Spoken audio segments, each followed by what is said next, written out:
Welcome to crime diaries. ఈ వారం మన guest the best police officer, పేరు ఏవి రంగనాథ్ గారు, ఐపీఎస్ కమిషనర్, హెడ్రా. గతంలో ఈవీడిఎంగా ఉన్న సంస్థని దాన్ని అప్గ్రేడ్ చేస్తూ హెడ్రాగా మార్చారు.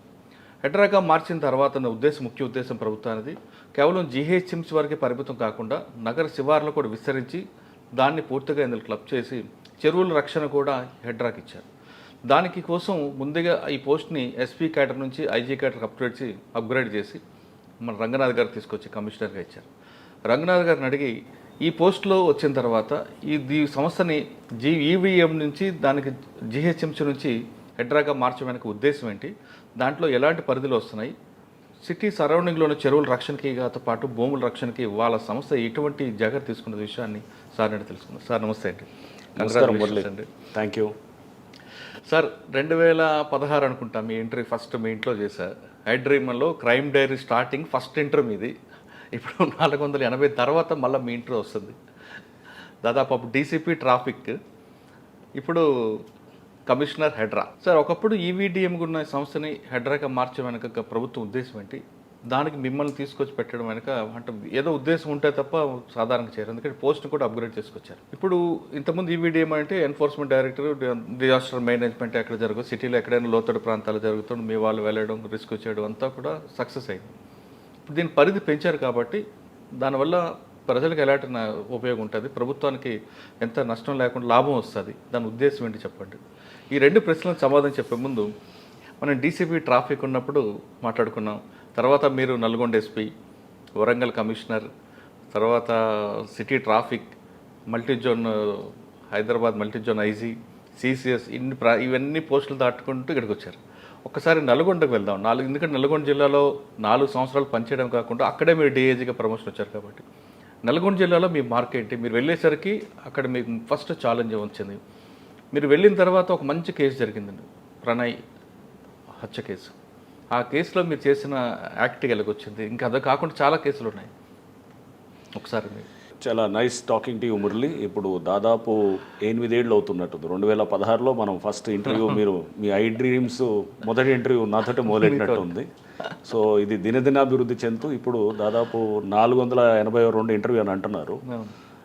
చాలా సంతోషం. మళ్ళీ 482 ఈ దీని తర్వాత అంటే ఇన్ని ఇంటర్వ్యూస్ తర్వాత మళ్ళీ నేను మాట్లాడడం జాయిన్ అవ్వడం. Yeah right. అండ్ మీతోటి నాకు ఎప్పటి నుంచో తెలిసింది, టీవీ9లో ఉన్నప్పటి నుంచి, అంతకుముందు నుంచి కూడా లాస్ట్ అంటే ఎర్లీ 2000s నుంచి కూడా మీరు యాక్చువల్గా sir additional SP Kakinada, Markapur కూడా. అవును. So it was a nice journey అంతా కూడా. రైట్. ఈ హైడ్రా గురించి మీకు అంటే కొన్ని విషయాలు అందరికి కూడా తెలియాల్సిన అవసరం ఉంటుంది. దీన్ని హైడ్రా అనేది ఇంకా ఇది జియో ఇంకా ఫార్మల్గా ఇష్యూ కాలేదు. దీని మీద చర్చలు జరుగుతున్నది, ఇంకా అది డిస్కషన్ స్టేజ్లో ఉన్నది. ఓకే. ఇది అంతా కూడా ముఖ్యమంత్రి గారి ఆలోచన, రేవంత్ రెడ్డి గారి ఆలోచన అనమాట. ఈ హైడ్రా అనేది దీనికి ఒక యాక్రోనిమ్ అనమాట. అంటే దీని పేరు మనం చూస్తే కనుక Hyderabad disaster response and asset protection authority. Asset protect అంటే డిజాస్టర్ రెస్పాన్స్. హైదరాబాద్లో డిజాస్టర్ రెస్పాన్స్ ఏమన్నా వరదలు, విపత్తులు లేకపోతే ఇంకేదైనా వచ్చినా కానీ కూడా ఫస్ట్ రెస్పాండర్గా హైడ్రా అనే సంస్థ చేయాలి. రైట్. దీనికి తర్వాత అసెట్ ప్రొటెక్షన్. అసెట్ ప్రొటెక్షన్ అంటే ఏంటి? ఆస్తుల అంటే మన సంరక్షణ చేయటం అన్నమాట. సో ఆస్తులు అంటే ఏముంటుంది? ప్రభుత్వ ఆస్తులు, చెరువులు, నెక్స్ట్ గవర్నమెంట్ భూములు, నాలాలు, లేకపోతే పార్కులు, లేకపోతే ఏమన్నా ఉంటాయి మన బరియల్ గ్రౌండ్స్, ఇట్లా ఏదైనా కానీ ఓపెన్ స్పేసెస్, ఆడే గ్రౌండ్స్, ఇవన్నీ కూడా ప్రభుత్వ ఆస్తుల కింద వస్తాయి. వీటిల్ని అసెట్ ప్రొటెక్షన్లో చేస్తూ ఇంకా మనం దాంట్లో ఇంకా కొన్ని ఇతర దాంట్లో అధికారాలు, పవర్స్ కూడా ఉన్నాయన్నమాట. సో దీనికి బ్యాక్గ్రౌండ్ కూడా చూస్తే కనుక 2019లో ఈ ఆర్గనైజేషన్ ఒకటి క్రియేట్ చేయడం జరిగిందనమాట. డైరెక్టరేట్ ఈవీడిఎం అనమాట, directorate of enforcement vigilance and disaster management. ఇది జిహెచ్ఎంసీలో తయారు చేయబడ్డ ఒక ఇదనమాట, ఒక ఆర్గనైజేషన్. ఈ డైరెక్టరేట్కి ఒక ఎస్పీ స్థాయి అధికారి, ఒక ఐపీఎస్ స్థాయి అధికారి ఉంటూ వచ్చారు. అంతకుముందు విశ్వజిత్ కంపాటి అని చెప్పి ఒక ఐపీఎస్ ఆఫీసరు ఆయన ఉన్నారు. తర్వాత ప్రకాష్ రెడ్డి కూడా ఆయన తర్వాత 2023లో ఆయన రావటం. సో ఇదంతా కూడా ఒక ఎస్పీ స్థాయి అధికారిగా జిహెచ్ఎంసీలో భాగంగా ఉండిందనమాట. సో ఈవీడిఎం అంటే ఏంటి? ఎన్ఫోర్స్మెంటు, విజిలెన్సు, డిజాస్టర్ మేనేజ్మెంట్. ఈ అంటే ఎన్ఫోర్స్మెంటు, వి అంటే విజిలెన్సు, డి అంటే డిజాస్టర్ మేనేజ్మెంట్. ఎన్ఫోర్స్మెంట్ అంటే ఏం చేస్తారు? ఎన్ఫోర్స్మెంట్ అంటే సేమ్ ఇదే, చెరువులు ప్రొటెక్ట్ చేయటము, లేకపోతే కనుక వాళ్ళు దాన్ని సెక్యూరిటీ గార్డ్స్ అది ఉండి అక్కడ ఎవరిని ఆక్రమిస్తుంటే కనుక వాళ్ళని వాళ్ళ మీద చర్యలు తీసుకోవటం, ఆక్రమణలు అంటే కాకుండా దానికి అంటే ఎంక్రోచ్ అవ్వకుండా కాపాడటం, ఆల్రెడీ ఆక్రమించిన దాన్ని మళ్ళీ వెనక్కి రిట్రీవ్ చేయటం, ఇట్లా అనేది ఎన్ఫోర్స్మెంట్లో భాగం ఉంది.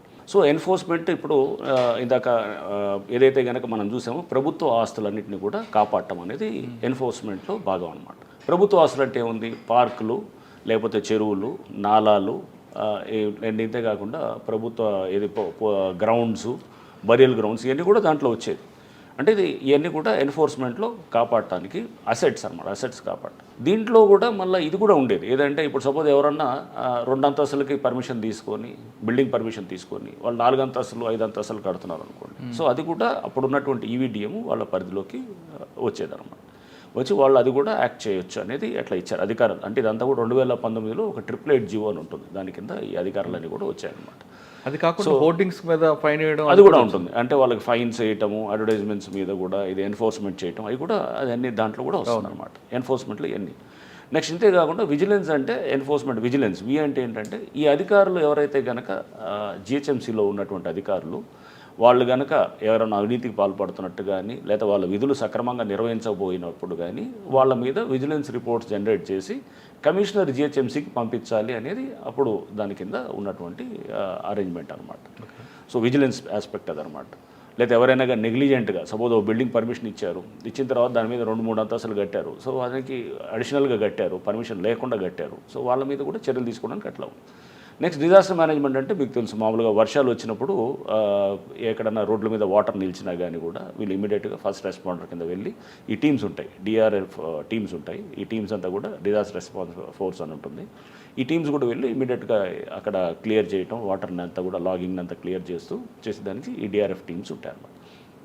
అంతేకాకుండా ఏమైనా వరదలు వచ్చినప్పుడు, లేకపోతే ఏమైనా ఫైర్ యాక్సిడెంట్స్ అయినప్పుడు, బిల్డింగ్ కొలాప్స్ అయినప్పుడు కూడా ఈ డిఆర్ఎఫ్ టీమ్స్ యాక్ట్ చేస్తాయి. బట్ మెయిన్గా యాక్ట్ చేసేది ఇప్పుడు వరదలు వచ్చినప్పుడు కానీ, లేకపోతే ఏమైనా ఫైర్ యాక్సిడెంట్ అయినప్పుడు మళ్ళీ ఫైర్ డిపార్ట్మెంట్ ఉంటుందన్నమాట. అది state disaster response and fire services authority అది ఒకటి ఉందన్నమాట, అదొక డిపార్ట్మెంట్ ఉంది. ఆ డిపార్ట్మెంట్ వాళ్ళ ఇది ఉంటుంది. ఇప్పుడు వీళ్ళు కూడా అసిస్ట్ చేస్తారనమాట దాంట్లో. అంటే మేజర్ విపత్తులు అయితే వాళ్ళు చూస్తారు, బట్ చిన్న వర్షాలు ఇట్లాంటి ఏమన్నా ఇది వచ్చి రోడ్లు ఇది అనేది ఇది చూస్తుంటారు. సో ఈ ఈవీడిఎం అనేది ఇది జిహెచ్ఎంసీ పరిధిలో ఉండింది. దీని అధికారాలు కూడా ఎక్కడ దాకా ఉండేది, ఓన్లీ జిహెచ్ఎంసీ వరకే ఉండేదన్నమాట. దీని తర్వాత ఇప్పుడు ముఖ్యమంత్రి గారు రేవంత్ రెడ్డి గారు వారి ఆలోచన ఏంటంటే, ఇది ఉన్నా కానీ కూడా జిహెచ్ఎంసీలో అంతర్భాగం అవ్వటం వల్ల ఎఫెక్టివ్గా అనుకున్నంత ఎఫెక్టివ్గా చేయలేకపోయింది. ఎందుకంటే ఎంక్రోచ్మెంట్స్ని చెక్ చేయటం, చాలా చెరువులు నాలాలు కూడా కబ్జా అవుతూనే ఉన్నాయి, దాని మీద పెద్ద యాక్షన్ కూడా పెద్ద లేదు. అండ్ ఎందుకంటే అది పార్ట్ ఆఫ్ ద సిస్టంలో ఉంది కాబట్టి, సో దీన్ని ఇంకా మోర్ ఎఫెక్టివ్గా చేయాలంటే కనుక దీన్ని ఒక ఇండిపెండెంట్ సంస్థగా తయారు చేయాలి అనేది ఉండిందనమాట.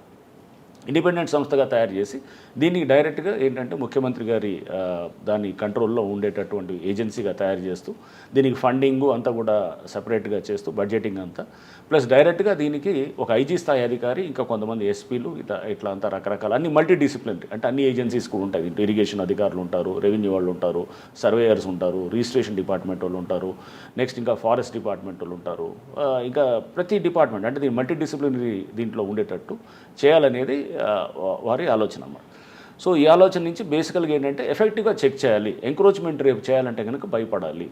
రేపు ఒకటి ఏంటంటే ఈజీగా వచ్చేసి చెరువులు ఆక్రమించేసుకోవటం, లేకపోతే పార్కులు ఆక్రమించుకోవటం చేసిన తర్వాత అదంతా మొత్తం వాడు ఎకరాల కొద్దీ ఆక్రమించుకొని తర్వాత దాన్ని ఇది లేకుండా ఉండటానికి.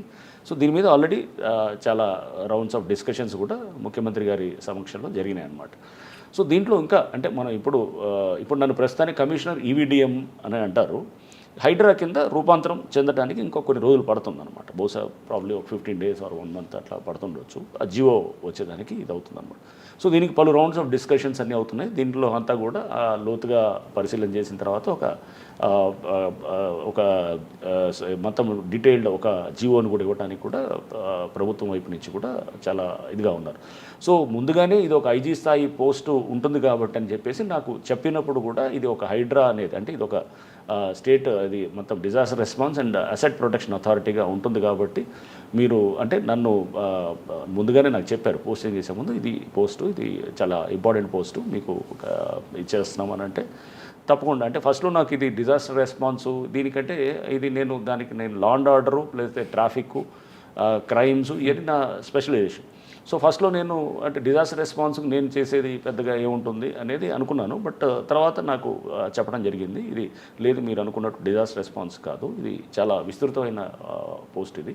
సో దీంట్లో చాలా ఎఫెక్టివ్గా చేయొచ్చు, సిటీకి నిజంగా మంచి చేయాలనుకుంటే కనుక చేయొచ్చు అనుకున్నప్పుడు తప్పకుండా ఒక మంచి ఇది ఒక ఆపర్చునిటీ. సిటీని మనం అనే సిటీని మనం బాగు చేసుకోవడానికి ఒక ఇంతకన్నా మంచి అవకాశం ఉండదు. అందులో ఎస్పెషలీ సీఎం గారి నుంచే ఇంత ఈ రావటం అనేది వచ్చినప్పుడు మనం డెఫినెట్గా ఈ అవకాశాన్ని మనం చేసి పబ్లిక్ మనం మంచి చేయడానికి ఇది ఒక వేదిక అవుతుంది ఈ పోస్ట్ అని నేను అనుకున్నాను.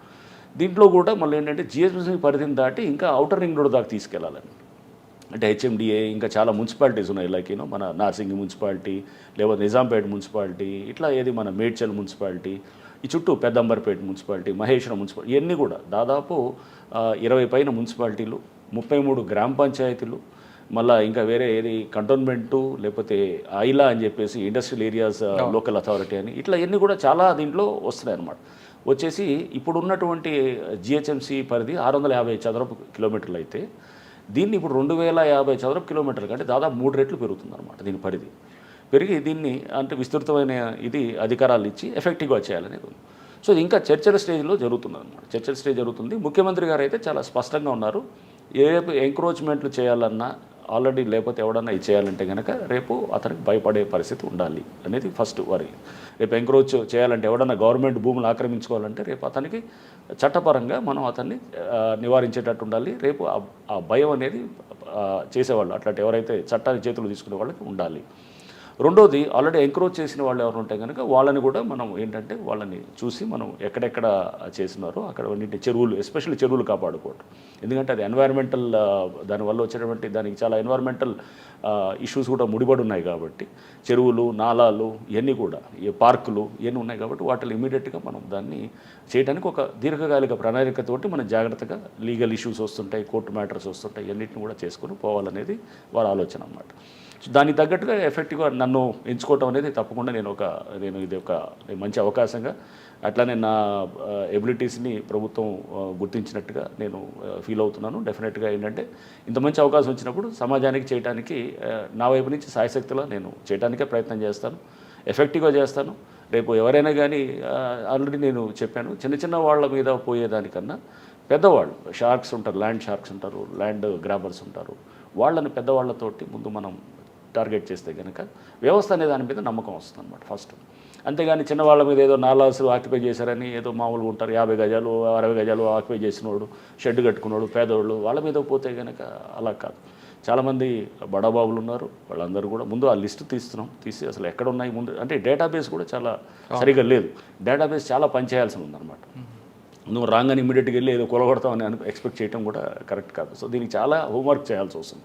చాలా మీటింగ్స్ పెట్టి లేక్స్ మీద మీటింగ్ పెట్టాను ఆల్రెడీ. అంటే వచ్చి 15 రోజుల్లో కూడా చాలా మీటింగ్స్ అరేంజ్ చేస్తున్నాం. మన సిటీ ప్లానర్స్తో మీటింగ్ పెడుతున్నాము, పెట్టేసి నెక్స్ట్ ఇంకా చెరువుల వైపు ఫైళ్ళు మెయింటైన్ చేయాలని చూస్తున్నాం. ఈ చెరువు వైజ్గా, అంటే మనకి ఎట్లయితే పోలీస్ స్టేషన్లో కేసు వైజ్గా ఉంటుందో ఇక్కడ ఈ చెరువు వైజ్ ఫైల్ ఉండాలన్నమాట. అసలు ఎక్కడ ఉంది FTL, ఫుల్ ట్యాంక్ లెవెల్, అంటే నీళ్లు ఫుల్గా వస్తాయి కనుక ఎక్కడ ఉంటుంది water. And next buffer zone, అంటే కొంచెం ఇంకా FTL దాటిన తర్వాత బఫర్ జోన్ ఉంటుంది. సో ఈ FTLలో యాక్చువల్గా ఏది కట్టకూడదు, FTLలో కానీ బఫర్ జోన్లో కానీ ఏం కట్టకూడదు. బట్ చాలా చోట్ల FTL కాదు, చెరువులో పూర్తి చేసిన పరిస్థితులు ఉన్నాయి, నాలాలు పూర్తి. సో చాలా పెద్ద ఇది ఉంటుంది దీంట్లో, ఎందుకంటే చాలా కోర్టు లిటిగేషన్స్ కూడా ఉంటాయి. సో అందుకు చాలా స్ట్రాంగ్ లీగల్ టీం పెట్టాలి, చాలా కన్విక్షన్ తోటి పనిచేసేవాళ్ళు. అంటే రేపు చాలా అంటే ఇది మన సమాజాన్ని బాగు చేసుకోవడానికి మనం ఇంతకన్నా మంచి అవకాశం ఉండదు అనుకునేటటువంటి వాళ్ళతోటి హైదరాబాద్ని వల్ల మనం జాగ్రత్తగా చేసుకోవాలి. లేదా ముందు ఏమవుతుందంటే ఈ నాలాలు ఇవన్నీ పోవటం, ఆక్రమించుకోవటంతో మనకి అంత వరదలు వస్తాయి కనుక మనం చూసాం, చిన్నపాటి వర్షం వచ్చినా కానీ కూడా మొత్తం ఇది జరుగుతుందన్నమాట. ఇది మొత్తం వాటర్ లాగింగ్ అయిపోతుంది. చెరువులు లేవు, నీళ్లు పోవడానికి చెరువులు అన్నీ పూడ్చిపోయినాయి. నెక్స్ట్ ఎటు పోవాలి, నీళ్ళంతా మన హైదరాబాద్ సిటీలో నిలుస్తాయి అన్నమాట. సింపుల్, అంటే ఇప్పుడు చేయాల్సింది కూడా దీంట్లో పెద్ద మనం అంటే మేము ఏదో దీన్ని మొత్తం రూపురేఖలు మార్చేస్తాం హైదరాబాద్ అనేది నేను అంత ప్రగల్భాలు ఏం మాట్లాడను. సింపుల్ థింగ్స్ చేయాల్సినవి కొన్ని ఉన్నాయి. సింపుల్ థింగ్స్ ఏం చేయొచ్చు, వర్షం పడ్డప్పుడు మేము ఉదాహరణకు కొన్ని వర్షం పడటానికి గుంతలు ఉంటాయి, ఏది మన క్యాచ్ పిట్స్ అంటాం. వచ్చిన ఫస్ట్ 4-5 రోజులు క్యాచ్ పిట్స్ ఇన్స్పెక్ట్ చేసాం. ఆ క్యాచ్ పిట్స్లో అంతా మట్టి నిలిచిపోయింది అనమాట, మట్టి పూడ్చిపోయింది, మొత్తం క్యాచ్ పిట్స్ అంతా మట్టితోటి ఉంది. లైక్ పెద్ద water logging points like Madhapur junction, లేకపోతే బయోడైవర్సిటీ జంక్షన్, పెద్ద పెద్ద జంక్షన్స్లో ఎక్కడైతే నీళ్ళు ఎప్పుడు నిలుస్తాయో అక్కడ పూర్తిగా మట్టితో నిలిచిపోయినాయి అనమాట. నిలిచిపోయి పైప్ లైన్స్ అంటే ఒక క్యాచ్ పిట్ నుంచి ఇంకో క్యాచ్ పిట్, ఇక్కడ వాటర్ తింటే ఇప్పుడు దాంట్లో వెళ్తుంది అంతా కూడా డ్రైన్ అవుట్ అవుతుంది. అక్కడి నుంచి ఇంకో వెళ్ళాలంటే కూడా ఇంకో ఆ పైప్ కూడా మొత్తం పూడ్చిపోయింది అనమాట సిల్ట్ తోటి. అంటే వచ్చిన మట్టితోటి పూడ్చిపోయి ఆ పేపరు చెత్త చెదరం అంతా వచ్చి మొత్తం దాంతో పూడ్చేస్తుంది. అప్పుడు పడ్డ వాటర్ ఎంత అవుతుంది వెళ్ళటానికి? మెల్లిగా వెళ్తుంటుంది. ఇప్పుడు బాత్రూంలో ఎట్లా ఉంటుంది, మనం కనుక చెత్త అంతా ఉందనుకోండి, ఏది మన డ్రైన్ అవుట్ అయ్యే దగ్గర అక్కడ ఇది ఉంటే కనుక న్యాచురల్గా 10 నిమిషాలు పడుతుంది అనుకోండి. అదే దాన్ని అంతా క్లీన్ చేస్తే నిమిషాలు వెళ్ళిపోతుంది. సేమ్ లాజిక్ అనమాట. ఇక్కడ కూడా మనం ఈ మట్టిని అంతగా క్లీన్ చేస్తే గంటలో వెళ్ళే వాటర్ 10 నిమిషాల్లో తీసేయచ్చు. ట్రాఫిక్ జామ్ని 50 నిమిషాలు తగ్గించినట్టే కదా. సో నేను ట్రాఫిక్లో కూడా 4.5 ఏళ్ళు పనిచేసే కాబట్టి నాకు తెలిసి ఎంత ఎఫెక్ట్ ఉంటుందని. అప్పుడు నేను చెక్ చేసేవాడిని, వెళ్ళి ఈ క్యాచ్ బిట్లు అని చెక్ చేస్తుండేవాడిని. చెక్ చేసి అప్పుడు క్వశ్చన్ చేసేవాళ్ళు ఇలా మున్సిపాలిటీస్ వాళ్ళని అప్పుడు అనేది.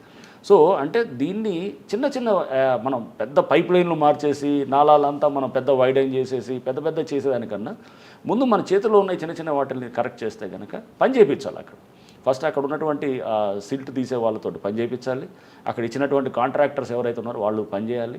వాళ్ళు టెండర్ డాక్యుమెంట్స్ కూడా చూసినప్పుడు వాళ్ళు క్లియర్గా సిల్ట్ తీయాలని ఉంది. మరి ఎందుకు తీయట్లేదు అంటే పని చేయించట్లేదు. వాళ్ళతో పని చేయిస్తే కనుక ముందు సగం ప్రాబ్లమ్ సాల్వ్ అవుతాయి అన్నమాట. సో ఈ చిన్న చిన్న వాటిల్ని ముందు మనం చేస్తూ బాధ్యత పెంచాలన్నమాట. సో ముఖ్యమంత్రి గారి ఆలోచన కూడా ఏంటంటే అకౌంటబిలిటీ మనం ఫిక్స్ చేసేటట్టు చేయాలి. డెఫినెట్గా ఇప్పుడు సపోజ్ ఒక ఎంక్రోచ్మెంట్ వచ్చిందనుకోండి, అక్కడున్న అధికారి ఏం చేస్తున్నాడు, అతను ఎందుకు బాధ్యత చేయకూడదు? న్యాచురల్ రేపు అతను బాధ్యత అవుతాడు. నీ ఆ ఏరియాలో ఉన్న అతను ఎంక్రోచ్మెంట్ కట్టి ఒక ఓసీ తీసుకొస్తారు, 2 అంతస్తులు కట్టి 5 అంతస్తులు కడతాడు దాన్ని, మరి అతను బాధ్యతే కదా. తెలిసినప్పుడు కొలగొట్టాలి కదా. ఎందుకు కొలగొట్టలేదు అంటే చూసి చూడనట్టు ఎందుకు పోతున్నావు? డెఫినెట్గా అది నెగ్లిజెన్స్ అని ఉండాలి, అది కన్నైవెన్స్ అని ఉండాలి. అట్లనే తీసుకుంటాను.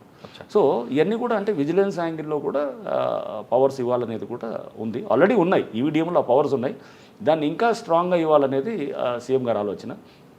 ఇంకా ఏంటంటే బహుశా ఒక పోలీస్ స్టేషన్ కూడా క్రియేట్ చేయాలనేది మొత్తం దీనన్నిటికీ ఇది నిన్న చర్చించినప్పుడు కూడా అంటే ఇదంతా చర్చ స్టేజ్లో ఉన్నాయి. సో బహుశా త్వరలో కార్యరూపం చేస్తుంది. బట్ ముఖ్యమంత్రి గారు అయితే చాలా స్పష్టంగా ఉన్నారు, మనం కమ్ వాట్ మే దీన్ని మనం చెక్ చేయాలి.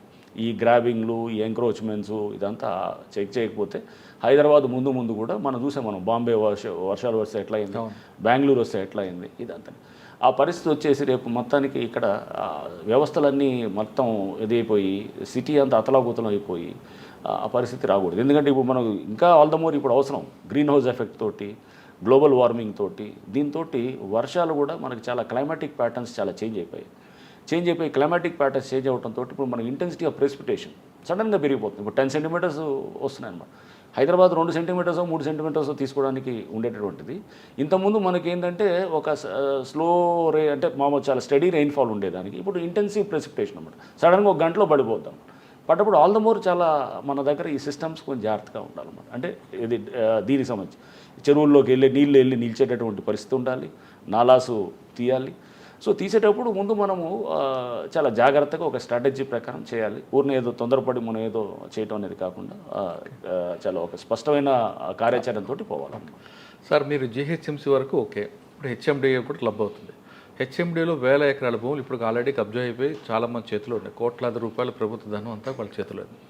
ఇక్కడ మీకు నాలా మీరు అన్నారు ఇందాక, నాలా కబ్జా చేసిన వాళ్ళు కాకుండా బడాబాబులను టార్గెట్ అన్నారు. ప్రభుత్వం కూడా మంచి ఆలోచన అది. ఇక్కడ మీకు అన్ని రాజకీయ పార్టీలు శత్రువులు అవుతారు, అధికారంలో ఉన్న వాళ్ళు అవుతారు, ప్రతిపక్షం అందరూ కూడా శత్రువులు అవుతారు.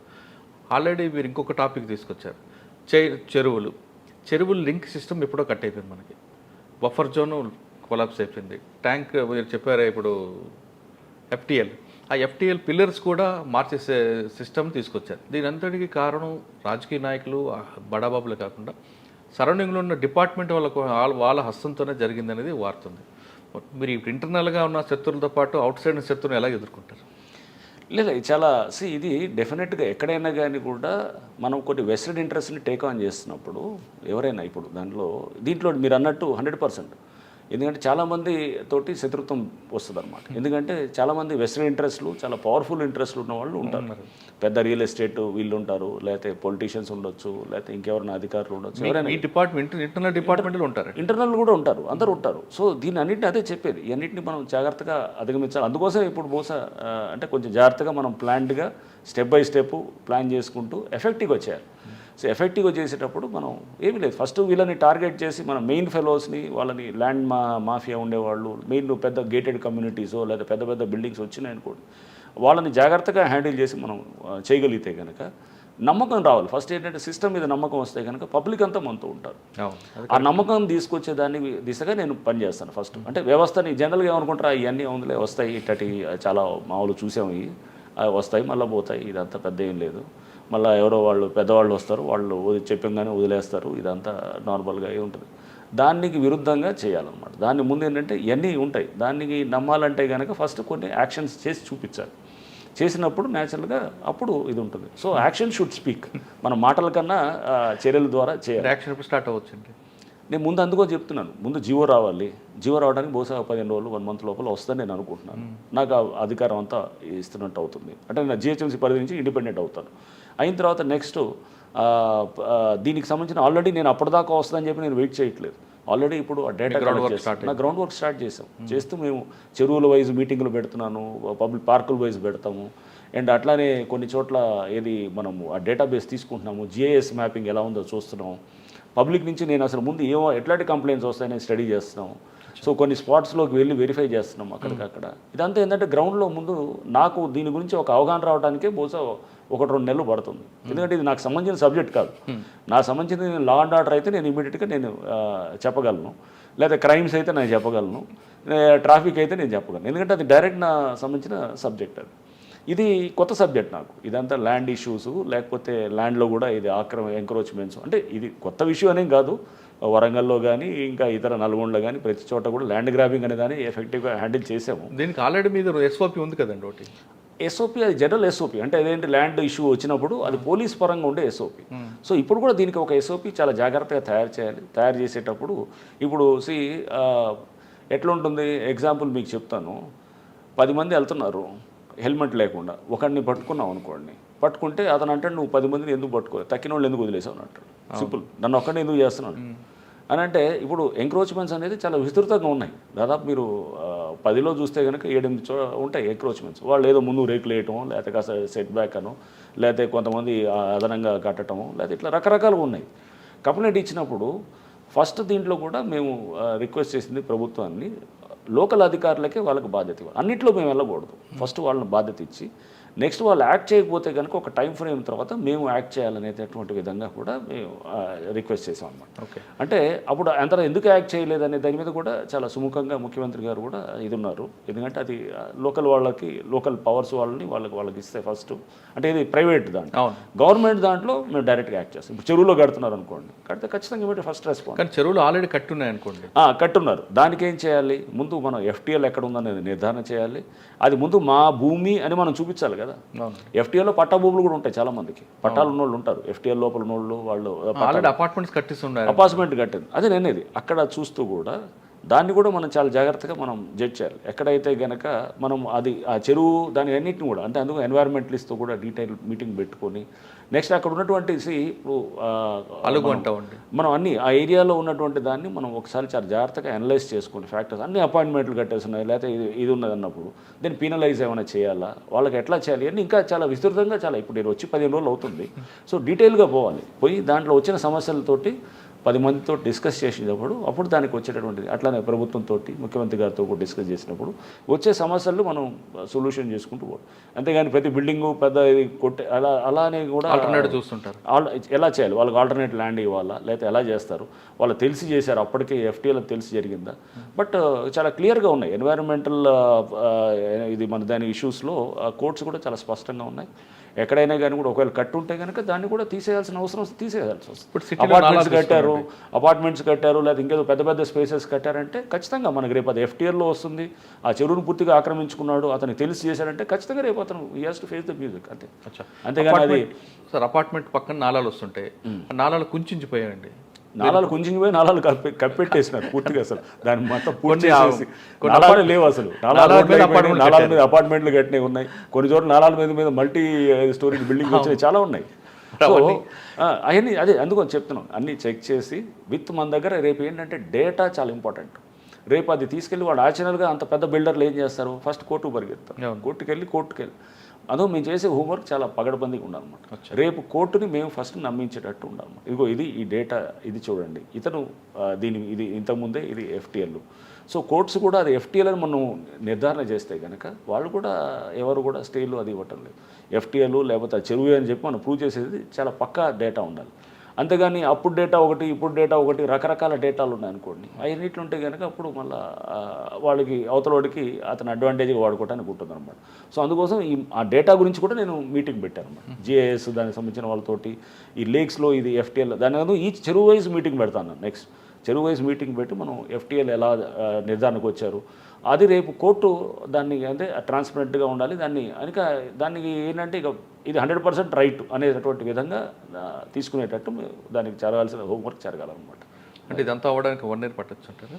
1 year ఏం కాదు. ఇది ఎప్పటికప్పుడు జరుగుతూనే ఉంటుంది. ఆల్రెడీ కొన్నిట్లో చేస్తున్నారు. చేసిన వాటిల్లో మనం ఆల్రెడీ యాక్ట్ చేయొచ్చు.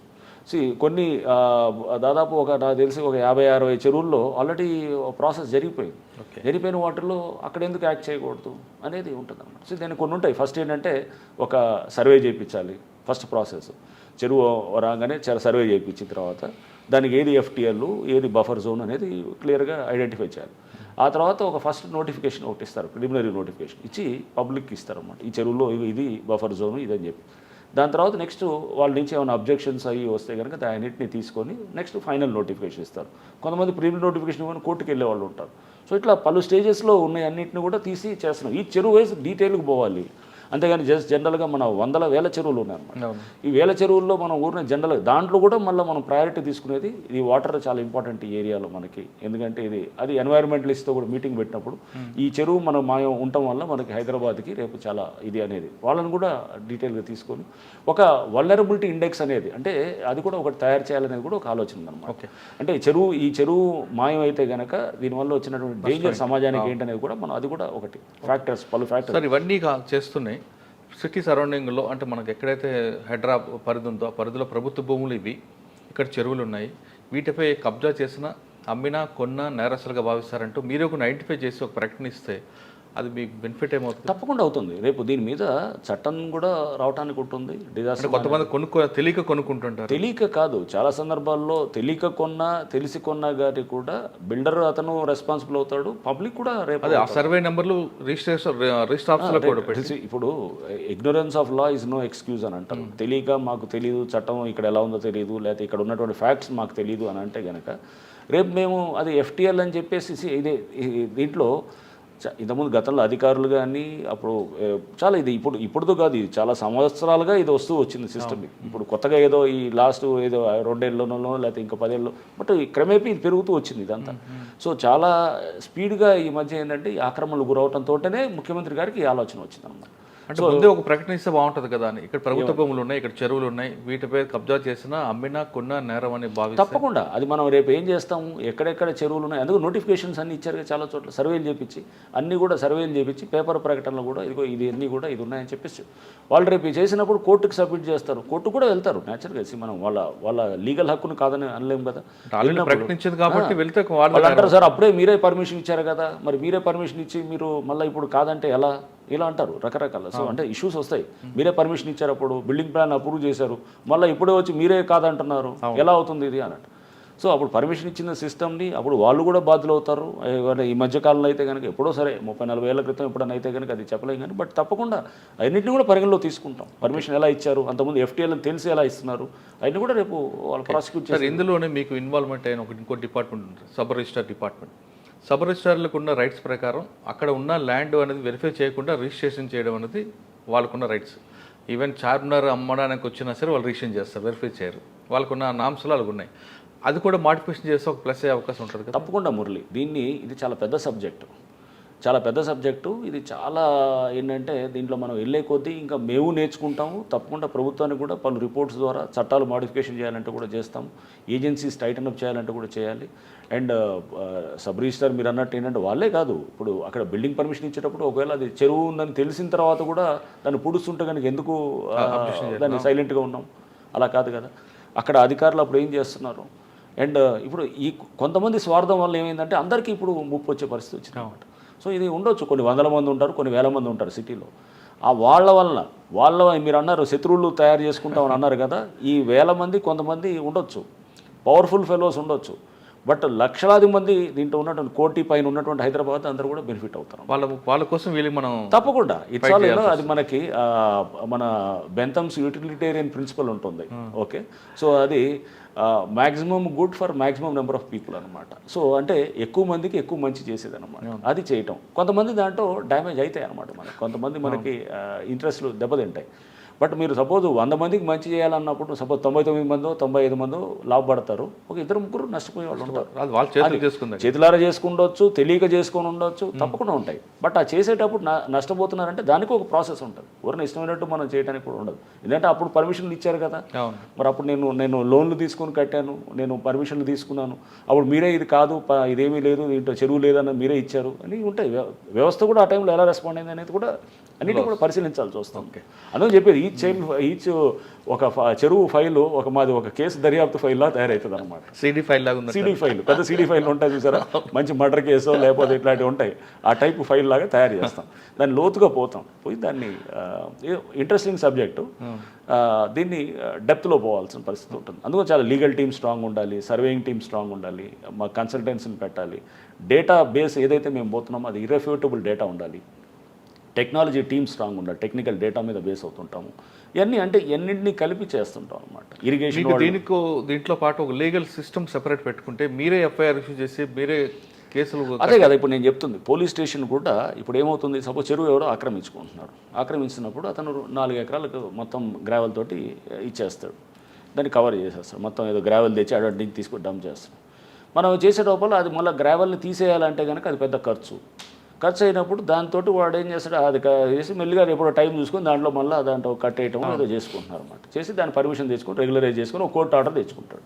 దీనికి అందుకోసమే మేము ముఖ్యమంత్రి గారిని కూడా వారిని రిక్వెస్ట్ చేసింది కూడా ఏంటంటే, సార్ మనకు పోలీస్ స్టేషన్ లాంటిది కూడా ఉంటే కనుక చట్టాలు కూడా స్ట్రాంగ్గా తయారయ్యేటట్టు. సో వారు దానికి కూడా సుముఖంగా ఉన్నారు.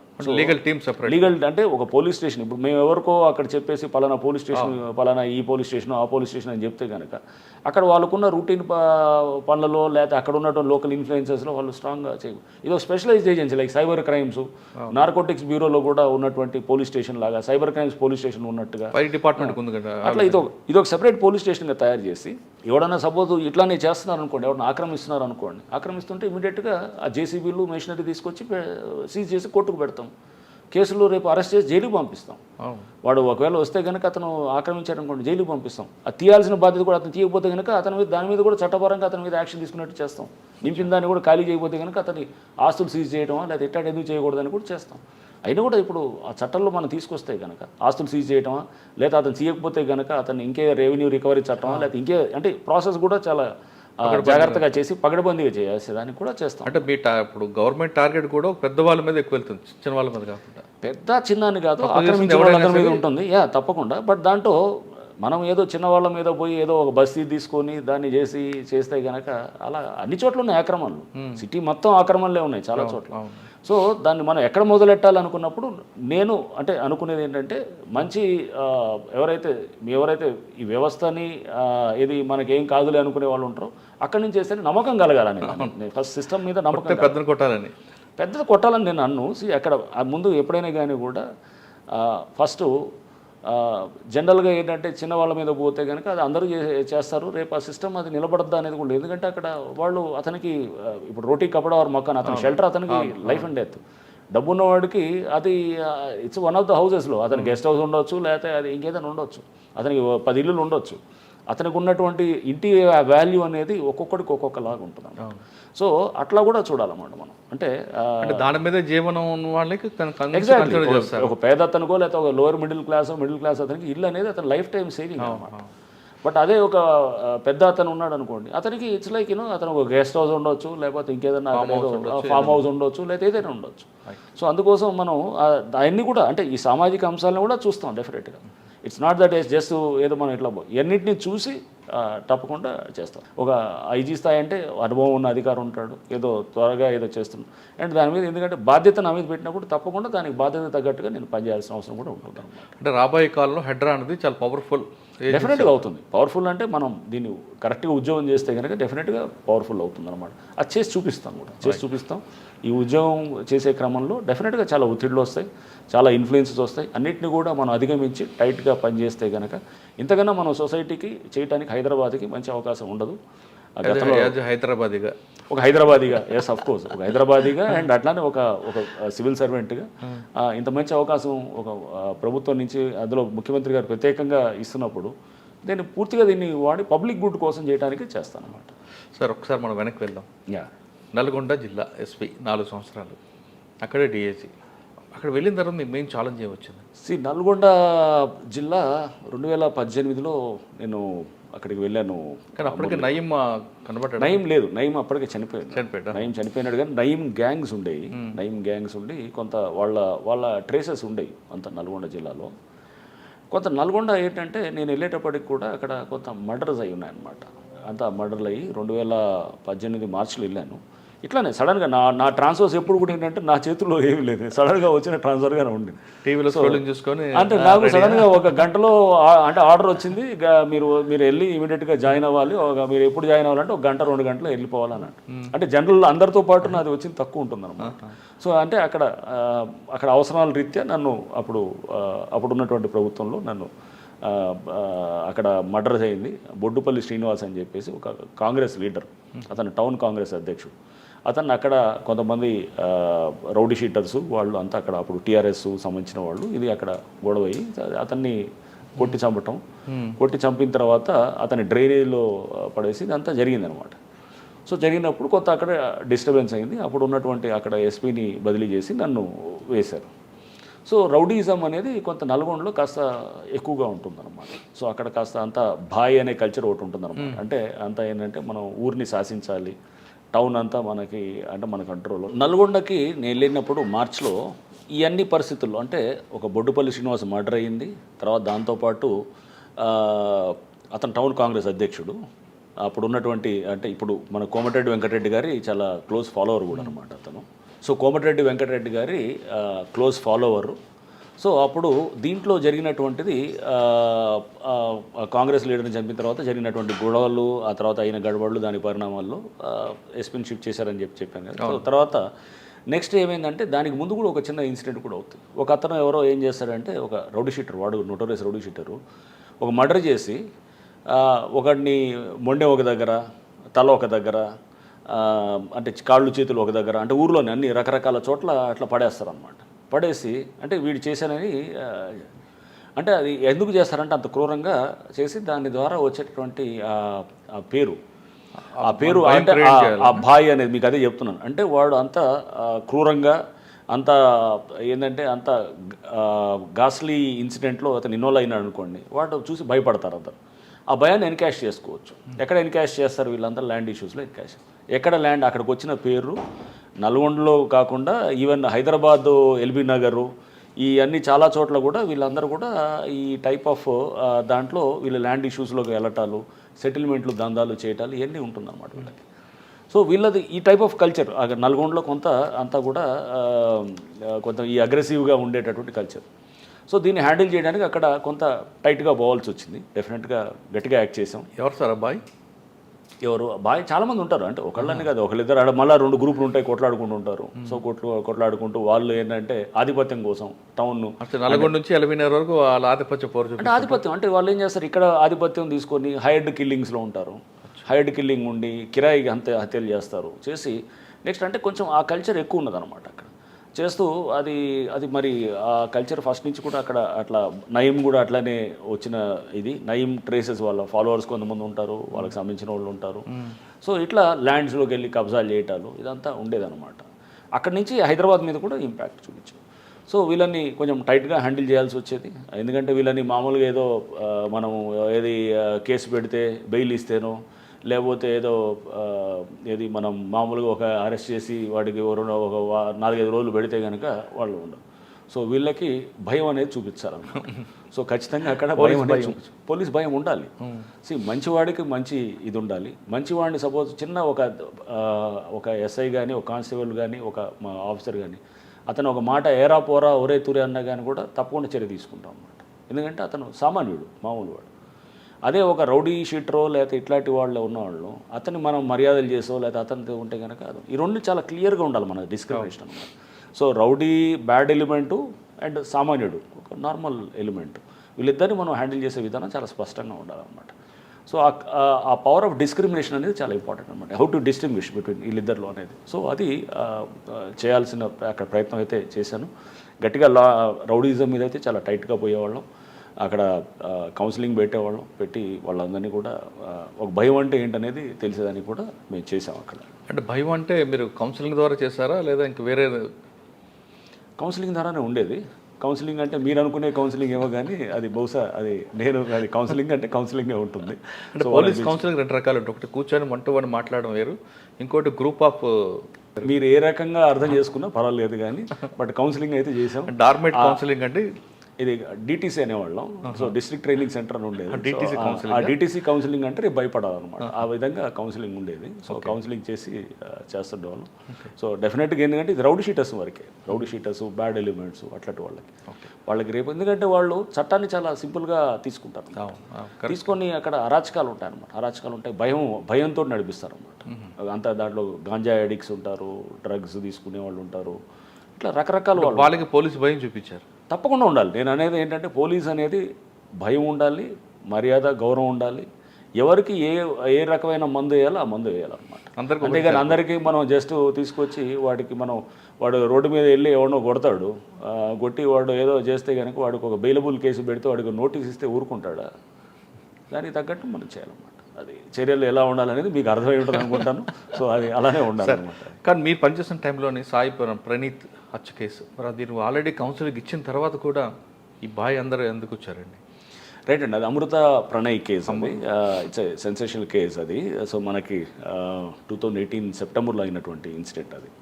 సో దీని మీద కూడా పలు సందర్భాల్లో మాట్లాడాము. సో ఇది నేను వెళ్ళినప్పుడు యాక్చువల్గా అక్కడ నేను ట్రాన్స్ఫర్ అయ్యి పోస్టింగ్ వెళ్ళినప్పుడు నేను ఐజీ గారిని కలిసాను. అప్పుడు ఐజీ స్టీఫెన్ రవీంద్ర గారు ఉండేవారు అండ్ పాత ఎస్పీ కూడా నా ముందు శ్రీనివాస్ ఉండేవారు. శ్రీనివాస్ అని ఆయన కూడా నాకు చెప్పారు, ఐజీ గారు కూడా చెప్పారు నాకు ఏంటంటే కొంచెం అక్కడ ఏదో ఇష్యూ ఒకటి, అమ్మాయి వైశ్యాస్ అమ్మాయి, అబ్బాయి ఏమో అతను వచ్చేసి ఎస్సీ పిల్లగాడు, సో కొంత ఇష్యూ ఏదో తయారవుతున్నది, కొంచెం జాగ్రత్త అని చెప్పేసి మీరు ఒకసారి ఏంటంటే నేను న్యాచురల్గా చేరిన తర్వాత మారుతిరావు అని వాళ్ళ అమృత అనే వాళ్ళ ఫాదర్ని పిలిచాను. మారుతిరావు అక్కడ కాస్త అఫిలియేట్, బాగా డబ్బున్న వ్యక్తి. సో అతన్ని పిలిచి కూడా నేను మాట్లాడాను. నన్ను మాట్లాడినప్పుడు అక్కడ local DSP, local inspector, Miryalaguda DSP, Miryalaguda inspector, వీళ్ళందరూ కూడా ఉన్నారు. అందరినీ పెట్టి నేను మాట్లాడి ఇతను మారుతిరావు మిర్యాలగూడ అతను. సో చెప్పినప్పుడు అతను నార్మల్గా ఏమన్నాడు, ఈ అబ్బాయి అప్పటికే మ్యారేజ్ అయ్యింది, వాళ్ళది మ్యారేజ్ అయింది జనవరిలో అనుకుంటా, వాళ్ళు ఆర్య సమాజ్లో మ్యారేజ్ ఏదో చేసుకుంటారు. చేసుకున్న తర్వాత సార్ నాకు వాళ్ళిద్దరు ఏదో సరే, నేను అమ్మాయి నా ఒక బిడ్డే, నేను ఆ మ్యారేజ్ నాకు ఇష్టం లేదు, ఇప్పుడు చేసుకున్నారు కాబట్టి ఇక నేను చేయగలిగేది కూడా ఏమీ లేదు, వాళ్ళ దారి వాళ్ళది, నా దారి నాదే అనేటట్టు చెప్తూ బాధపడుతూ అతను కొంచెం కన్నీళ్ళు పెట్టుకోవడం చేస్తాను. సో మనం తండ్రిగా ఒక తండ్రి జనరల్గా జరిగేది ఇదే అన్ని కేసుల్లో. వాళ్ళు ఏంటంటే అయిపోయింది కదా, ఇక ఏముందిలే, వీళ్ళు ఎవరి దారి వాళ్ళది అనుకుంటారు. సో మేము సరే జాగ్రత్త మారుతిరావు, మీరు తప్పుడు వైపు ఎలాగో ఆలోచన చేయకుండా చూడండి అని చెప్పినాము. ప్లస్ మా వాళ్ళకు కూడా నేను మళ్ళీ అతను వెళ్ళిన తర్వాత కూడా కొంచెం జాగ్రత్తగా గమనిస్తుండండి. అట్లా మనం ఇది ఏంటంటే అంత ఈజీగా తీసుకోవడానికి లేదు, మనం గమనిస్తూ ఉండాలి, కొంత ఇన్ఫర్మేషన్ తీసుకోవాలని. సో ఇతను అప్పుడు ప్రెస్ మీట్లో కూడా నేను చెప్పాను ఇదంతా కూడా. సో తర్వాత ఏంటంటే ఇతను బాగానే ఉన్నాడు, బాగానే ఉండి ఈ అమ్మాయి ప్రెగ్నెంట్ అయింది. ప్రెగ్నెంట్ అయిన తర్వాత అమృత ప్రెగ్నెంట్ అయిన తర్వాత ఈ అమ్మాయిని అంటే వాళ్ళు ఏ విధంగా అయిందంటే ఇక ఇంట్లో ఈ తల్లి కూడా బిడ్డతోటి అంటే కాంటాక్ట్ రావటం, అంటే అప్పటిదాకా మాటలు లేనిటటువంటిది మెల్లిగా ఇదయ్యి ఒక రిసెప్షన్ కూడా ఆర్గనైజ్ చేశారు. ఆగస్టులో ఒక రిసెప్షన్ ఆర్గనైజ్ చేస్తారు. ఎవరు వీళ్ళు, ఈ ప్రణయ్ వాళ్ళ తల్లిదండ్రులు వాళ్ళు ఆర్గనైజ్ చేస్తారు మిర్యాలగూడలో. ఆ రిసెప్షన్ కూడా ఆర్గనైజ్ చేసి దాంట్లో వీళ్ళని అక్కడ ఊర్లో అందరినీ పిలిచి అంత విందు అదంతా చేయడం జరుగుతుంది. వీళ్ళు రారు, తల్లిదండ్రులు రారు, ఇలా రారు. బట్ అంత తెలుస్తుంటుంది ఊర్లో ఇదంతా పెద్ద ఎత్తున చేస్తున్నాడు, చేసి ఇదంతా చేస్తున్నప్పుడు ఈ పక్కన ప్రణయ్ ఫ్రెండ్స్ ఉండేవాళ్ళు, వాళ్ళు కూడా ఏంటంటే కొంతమంది ఎక్కించేవాళ్ళు ఉంటారు, ఇట్లా ఉండి చూడు ఇట్లా అంటున్నాడు అట్లా అని తీసుకెళ్ళి ఏదో మాటలతోటి వాడు ఇట్లా తాగున్నప్పుడు ఏదో మాటలు అది ఉండేదాన్ని కూడా ఇతను ప్రణయ్ అని మాట్లాడుతుందని కూడా వాళ్ళు రికార్డ్ చేసి వినిపించటాలు మారుతిరావుకి, అతను ఇన్ఫార్మెంట్స్ లాగా కూడా ఉంటూ అతనికి షేర్ చేస్తుంటేవాళ్ళు అన్నమాట. సో ఒక రకంగా ఇదంతా మధ్యలో ఇదంతా కూడా ఉండడంతో మారుతిరావు బాగా పెట్టుకున్నాడు. యాక్చువల్గా ఫస్ట్ నుంచే ఇది ఉన్నది కొంత ఇది ఇంకా పెరుగుతూ వస్తుంది అనమాట. అంటే అతను ఆ పిల్లవాడి మీద కక్ష అనేది పెరుగుతూ వస్తూ నా బిడ్డని, నా కంట్రోల్ ఉన్న బిడ్డని, అతను అల్లారు ముద్దుగా పెంచుకున్న బిడ్డని అతను తీసుకొని వెళ్ళి, అతను యాక్చువల్గా డిగ్రీ అవ్వలేదు, బీటెక్ ఏదో జాయిన్ అయినట్టుంది. సో ఈ అమ్మాయి కూడా 10th ఇంటర్మీడియట్ అయిపోయినట్టుంది. అప్పుడు నాకు ఇంకా పూర్తిగా అన్ని డీటెయిల్స్ గుర్తులేదు, ఎందుకంటే చాలా టైం అవుతుంది, అప్పుడు 6 years అవుతుంది. బట్ వాట్ ఎవర్ ఏదైనా కానీ కూడా వీళ్ళిద్దరూ చిన్నప్పటి నుంచి స్కూల్లో వాళ్ళిద్దరి మధ్యలో ఫ్రెండ్షిప్ ఉండింది. తర్వాత అది మెల్లిగా వాళ్ళు ఇంటర్మీడియట్కి వచ్చేటప్పటికి ఇదైంది. తర్వాత ఈ అమ్మాయి ఇంటర్మీడియట్ అయ్యే స్టేజ్లో 18 ఏళ్ళ వయసు వచ్చేటప్పటికి వీళ్ళకి తర్వాత ఇంటి నుంచి వెళ్ళిపోయి పెళ్లి చేసుకోవటం, ఆర్య సమాజం అక్కడ చేసుకొని హైదరాబాద్లో మళ్ళీ సర్టిఫికేట్ తీసుకొని వచ్చి ఇంటికి మళ్ళీ వచ్చి అక్కడే ఉన్నారనమాట. ఇది హైదరాబాద్లో ఉన్నారు, అది మిర్యాలగూడలో ఉన్నారు. సో ఇది జరిగినప్పుడు ఇతను ఫస్ట్ నుంచి కూడా లోపల కొంత అది తీసుకోలేకపోతున్నాడు. ఎందుకంటే ఒక్కతే బిడ్డ, లేక పుట్టిన బిడ్డ, డబ్బు బాగా ఉంది. అండ్ ఇతనికి ఫస్ట్ నుంచి కూడా కొంత ల్యాండ్ ఇష్యూస్లోకి వెళ్ళున్నాడు. సో అక్కడ వీళ్ళు ఉండేవాడు బారీ అని అతను ఒక కేసులో ఇతనికి అక్కడ ల్యాండ్ ఇష్యూస్లో కూడా అక్కడ దాంట్లో తగిలాడు అనమాట. ఇప్పుడు 2012-13 ఆ టైంలో నుంచి అతను ఒక ముద్దాయిగా వస్తుండేవాడు. ఆ కాంటాక్ట్ తోటి కూడా అహ్మద్ బారీ అని చెప్పేసి ఆ కాంటాక్ట్ తోటి నెక్స్ట్ ఇతను వాళ్ళతోటి లైనప్ చేసుకొని నెక్స్ట్ అస్గర్ అలీ అని చెప్పేసి దాంట్లో A1 ఏది ఇప్పుడు ఈ కేసులో ఏది మన మారుతిరావు కేసులో A2, అంటే ఫస్ట్ A1 ఈజ్ మారుతిరావే, A2 ఈజ్ అస్గర్ అలీ. అంతకుముందు హిరణ్ పాండ్యా అని ఒక మినిస్టర్ని చంపిన గుజరాత్లో అతను హోమ్ మినిస్టర్గా కూడా చేశారు. సో ఆయన చంపిన దాంట్లో కూడా అస్గర్ అలీ A1 బారీ మొహమ్మద్ బారీ అనుకోండి. మొహమ్మద్ బారీ వాజ్ A11 దాంట్లో. సో అంటే అక్యూజ్ 11 అనమాట. సో వీళ్ళు దాంట్లో కూడా ముద్దాయిలు అనమాట. సో చాలా నోటోరియస్ ఫెలోస్ వీళ్ళంతా. ఏంటంటే ISI ట్రైనింగ్ తీసుకొని ఇతను అస్గర్ అయితే చాలా ఇదిగా ఉండేవాడు. సో అప్పుడు తర్వాత దాంట్లో ఇది కూడా వచ్చింది, లైఫ్ ఇంప్రిజన్మెంట్ కూడా పడ్డది దాంట్లో. సో అస్గర్ని బారీ ద్వారా కాంటాక్ట్ చేశాడు ఇతను చేసి అక్కడ లోకల్గా అప్పుడు కాంగ్రెస్ లీడర్ ఒక అతను ఉండేవాడు, జావేద్ సంథింగ్ ఏదో ఉండేది. అతను ఒక లోకల్ కాంగ్రెస్ లీడర్ ఉండేవాడు ఆ టైంలో. అతను టౌన్ కాంగ్రెస్ అధ్యక్షుడు అక్కడ, ఏది మన మిర్యాలగూడలో అక్కడ ఉండేది. అతని ద్వారా కూడా వీళ్ళు అంటే దానికి పార్టీలు ఏం లేదు దీంట్లో. అంతా ఏంటంటే అప్పుడు ఇది అతను అంటే మారుతిరావు క్లోజ్ ఫ్రెండ్ కూడా అతను. అట్లా అని పార్టీల పరంగా ఇదనేది. ఎందుకంటే వీళ్ళు MIM, మారుతిరావు ఏమో TRS పార్టీలో ఉండేవాడు అప్పుడు, ఇక్కడ ఇతనేమో కాంగ్రెస్లో ఉండేవాడు. ఇట్లా అంతా పార్టీలు కాదు, అంటే ఫ్రెండ్షిప్ అనమాట. సో ఇలా ఉండింది. వీళ్ళందరూ దాంట్లో ఇచ్చేస్తూ ఈ మారుతిరావుకి సరే మారుతిరావు లైనప్ చేసుకున్నాడు. అంటే ఇతన్ని ఎలిమినేట్ చేయాలనుకునేది క్లియర్గా లైనప్ చేసుకున్నాడు. September 14th అనుకుంటా అప్పుడు మర్డర్ చేయడం జరిగింది. చేసిన తర్వాత రోడ్డు మీద నరికి అతను వాడు బీహార్ నుంచి వచ్చిన వాడు ఎవడైతే ఉన్నాడో వాడు A2 వాడు, A3 is Asghar Ali. So అతను నరకటం జరిగింది అనమాట, నరికి చంపాడు. సో మన స్క్రీన్ మీద కనపడేటప్పుడు A2 ఇతను ఒక్కటే ఉంటాడనమాట, ఇంకెవడు ఉండడు మనకి. వీళ్ళు హాస్పిటల్కి వెళ్తారు. హాస్పిటల్కి వెళ్ళి ఈ అమ్మాయి అమృతని ప్రెగ్నెంట్ ఉంది కాబట్టి తీసుకెళ్ళటానికి ఇతను ప్రణయ్ తీసుకెళ్తున్నప్పుడు ఆ సీసీ కెమెరాలో దూరం నుంచి ఇతను నరకటం ఒకటే మనకి అంతవరకే తెలుసు. ఇక ఫర్దర్గా మనకి ఇంకేమీ అక్కడ లీడ్స్ కూడా ఏం లేవు. మీకు ఎన్ని గంటలకు వచ్చింది ఇన్ఫర్మేషన్ అండి ఆ రోజు? ఇమీడియట్గా అక్కడ అయింది ఆ రోజు. ఐ థింక్ అరౌండ్ 11:30-12 అట్లా అయింది. ఇమీడియట్గా వచ్చింది. ఇమీడియట్గా వితిన్ 12 ఆ టైంలో అయినట్టుంది, 11:30-12 ఆ టైంలో. సో ఇమీడియట్గా వెళ్ళటం జరిగింది. అందరం మా వాళ్ళు వెళ్ళారు. వెళ్ళిన తర్వాత సో ఫస్ట్ డౌట్ మారుతిరావు మీదే ఉండింది న్యాచురల్గా. మారుతిరావు మీద ఉండింది. మారుతిరావు FIRలో కూడా మారుతిరావు పేరు వచ్చింది, ఎందుకంటే ఇతన్ని చంపడానికి ఇదనేది.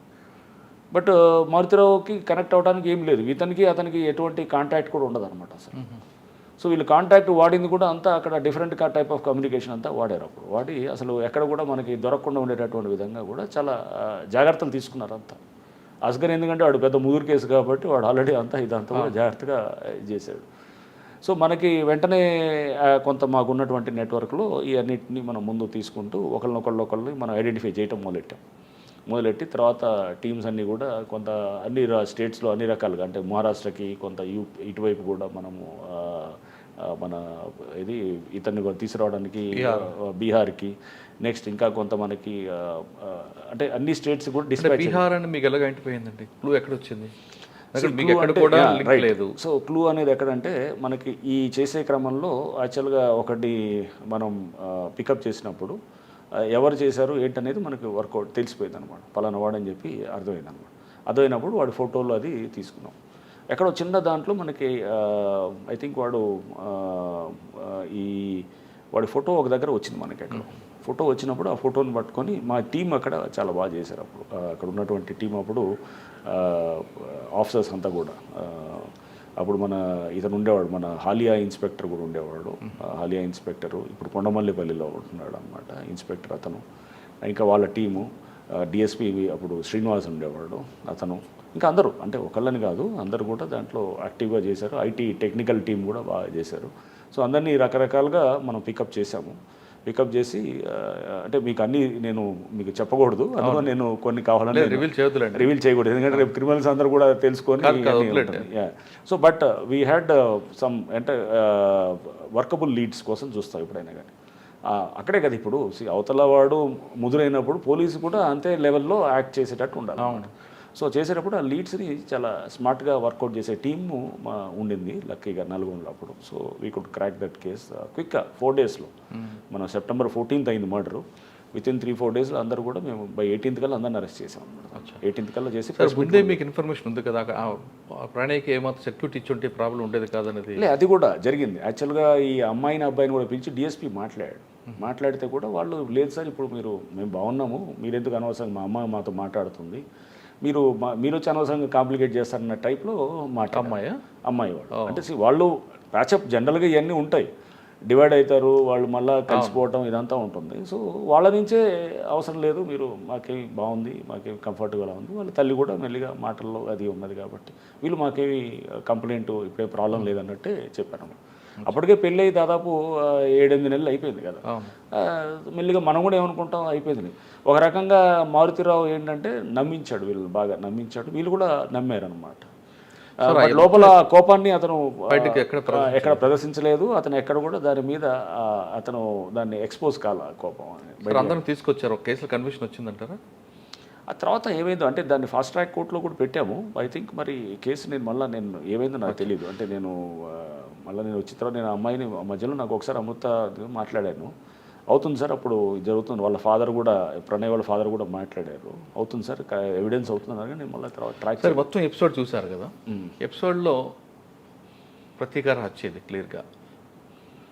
మారుతురా కూడా మనకి సూసైడ్ చేసుకుంటారు, అది ఏం సాధించినట్లండి? చాలా చాలా పెక్యులర్ అండ్ ఇంట్రెస్టింగ్ కేసు కూడా. అంటే దీంట్లో మనం సామాజిక అండ్ సైకాలజీ దీన్ని అర్థం చేసుకుంటే కూడా దీంట్లో చాలా ఉన్నాయి. చిన్నప్పటి నుంచే కనుక వాళ్ళు ఇన్ఫాచ్యుయేషన్స్ ఉంటాయి, వాళ్ళ ప్రేమ ఇవన్నీ ఉంటుంది. ఎస్పెషలీ ఆ అడాలసెన్స్లో ఉన్నప్పుడు 14-15 అంటే జస్ట్ ఆ ఏజ్లో ఉన్నప్పుడు దాంట్లో ఇన్ఫాచ్యుయేషన్ చూడంగానే మనిషిని చూడంగానే కాస్త కనపడంగానే పిల్లవాడు కానీ అమ్మాయి కానీ అందంగా కనపడంగానే ఆ ప్రేమలు అనేది వస్తాయి అన్నట్టు, డెవలప్ అవుతాయి. అది డెవలప్ అయినప్పుడు సో అది యాక్చువల్గా అది ప్రేమ నేను ఇట్స్ షియర్ ఇన్ఫాచ్యుయేషన్. సో అది ఆ ఆస్పెక్ట్ ఒకటి రైట్. సో దీంట్లో అమ్మాయి అబ్బాయి వాళ్ళిద్దరూ ప్రేమించుకున్నారు, ఫైన్, బాగానే ఉంది. మనం తర్వాత మారుతిరావు ఏమో అతను వైశ్య అండ్ వీళ్ళేమో ఈ పిల్లవాడు ఇతను ఎస్సీ మాలా కమ్యూనిటీ అనుకుంటా. సో ఇతను ఎస్సీ అనమాట. సో న్యాచురల్గా కమ్యూనిటీ అనేది కూడా ఒక యాంగిల్ దాన్ని తీసుకొచ్చిన తర్వాత డబ్బు పరంగా కూడా ఇతను బాగా డబ్బు ఉన్నవాడే. వీళ్ళ ఫాదర్ కూడా ఎల్ఐసిలో హీ వాజ్ ఒక ఎంప్లాయీ, హీ వాజ్ ఆల్సో పర్వాలేదు, reasonably he was good. But అంటే ఈయన బాగా డబ్బు ఉన్నది. సో కులం అనేది మెయిన్ ఒక ఆస్పెక్ట్ చూశాడు. ప్లస్ ఈ పిల్లోడు ఏమున్నది ఇతనికి బ్యాక్గ్రౌండ్. ఇప్పుడు ఒక తండ్రిగా ఆలోచన చేసినప్పుడు న్యాచురల్గా ఏం చేస్తాడు, నా బిడ్డని నేను మంచిగా చేయాలనేది చూస్తాడు ఎవడ. నా బిడ్డని నేను మంచి కుటుంబంలో ఇవ్వాలి, మంచి భవిష్యత్తు ఇవ్వాలనుకునే తండ్రి తప్పకుండా ప్రతి తండ్రి అయినా మీరైనా అంతే చేస్తారు, నేనైనా అంతే చేస్తాను. సో ఒక మంచి ఫ్యామిలీలో ఇవ్వాలి బాగా. నేను మారుతిరావు అని అడిగాను కూడా ఇంట్రాగేషన్ అప్పుడు. మారుతిరావు ఇదే సపోజ్ ఒక పిల్లవాడు ఎస్సీ పిల్లవాడు ఉంటాడు, అతను ఐఏఎస్ అధికారం లేకపోతే ఎవరు ఉంటారు, నువ్వు అప్పుడు ఇస్తావా పిల్లని ఇస్తావా అన్నాడు. తప్పకుండా ఇస్తాను సార్ అన్నాడు. అదే సపోజ్ మీ కులవత్తనే ఉంటాడు ఎవడో మామూలు ఇది రిక్షా లాగేవాడు ఉంటాడు, లేకపోతే ఇతను ఎందుకంటే ఇతను ముందు కిరసనాయిలు అమ్ముతూ అట్లా రోడ్డుకి ఇస్తాను, నేను ఇవ్వను సార్ అన్నాడు. అంటే కులం అనేది ఒక ఆస్పెక్ట్ అయితే క్లాస్ అనేది కూడా ఇంకొక ఆస్పెక్ట్ కూడా వస్తుంది, పరువు అనేది, డబ్బు పరువు ఇదన్నీ అన్నీ కలిపి సమగ్రంగా వస్తుంది అన్నమాట. సో దీంట్లో మారుతిరావు ఒక తండ్రిగా అతను ఆలోచన చేశాడు. వీళ్ళు ఆ టీనేజ్లో వీళ్ళు ఉన్న దీంతో వీళ్ళు ఇది ఇన్ఫాచ్యుయేషన్ తోటి వాళ్ళు క్యారీ అవుట్ అయ్యారు.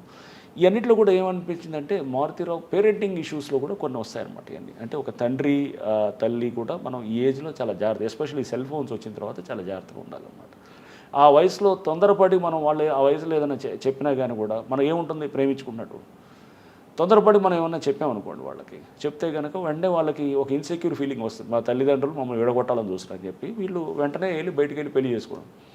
ఇదే మారుతిరావు కొత్త బంగారు లోకం సినిమా చూసి ఉంటారు కనుక, అది దిల్ రాజు గారిది సినిమా ఉంటుంది. అతను ఏం చేస్తారు, వెయిట్ చేసి వాళ్ళంతా కూడా బాగా మళ్ళీ వచ్చిన తర్వాత చదువుకొని వచ్చిన తర్వాత, సో దాన్ని ఇంకొంచెం ఎక్స్టెండ్ చేస్తే కనుక, సో దీంట్లో అంటే పిల్లల్ని మీరు ముందు చదువుకోండి, ముందు మీరు స్థిరపడండి, స్థిరపడిన తర్వాత మెచ్యూరిటీ రానివ్వండి. మెచ్యూరిటీ వచ్చిన తర్వాత ఇప్పుడు అసలు పిల్లలు కూడా ఎట్లా ఉన్నారు, ఈ ఎన్నో పెళ్ళిళ్ళు చూస్తున్నాం. 50% to 60% పెళ్ళిళ్ళు చాలా వరకు మ్యాట్రిమోనియల్ అలయన్సెస్ కొలాప్స్ అయిపోతున్నాయి. ఎందుకంటే ఇదే అండర్స్టాండింగ్ లేదు, సరైన ఇది ఉండదన్నమాట. ఒక అవగాహన మెచ్యూరిటీ తోటి ఒక రిలేషన్షిప్ని జాగ్రత్తగా తీసుకోవాలనేది లేదు. సో దీంట్లో కూడా వాళ్ళు బహుశా 4 రోజులు వాళ్ళని అట్లా వదిలేసి చదువుకోమనంటే కనుక వాళ్ళు వేరుగా ఉండేవాళ్ళేమో. వేరుగా వాళ్ళు అసలు కొట్లాడుకునేవాళ్ళు, లేకపోతే కలిసి వాళ్ళు ఇంకా బాగా వచ్చేసి మంచిగా వచ్చేవాళ్ళు, లేకపోతే ఆ పిల్లవాడు ఇంకా బాగా వచ్చేవాడు, ఎవరికి తెలిసేది ఇవన్నీ ఫ్యూచర్ ఎలా ఉండేది అనేది. సో అంటే కొంత టైం అనేది చాలా హీలర్ అనమాట. Time is a healer. టైమే చాలా వాటికి పరిష్కారం వస్తుంది. ఆ టైంని తీసుకోవాలి ఎప్పుడు కూడా.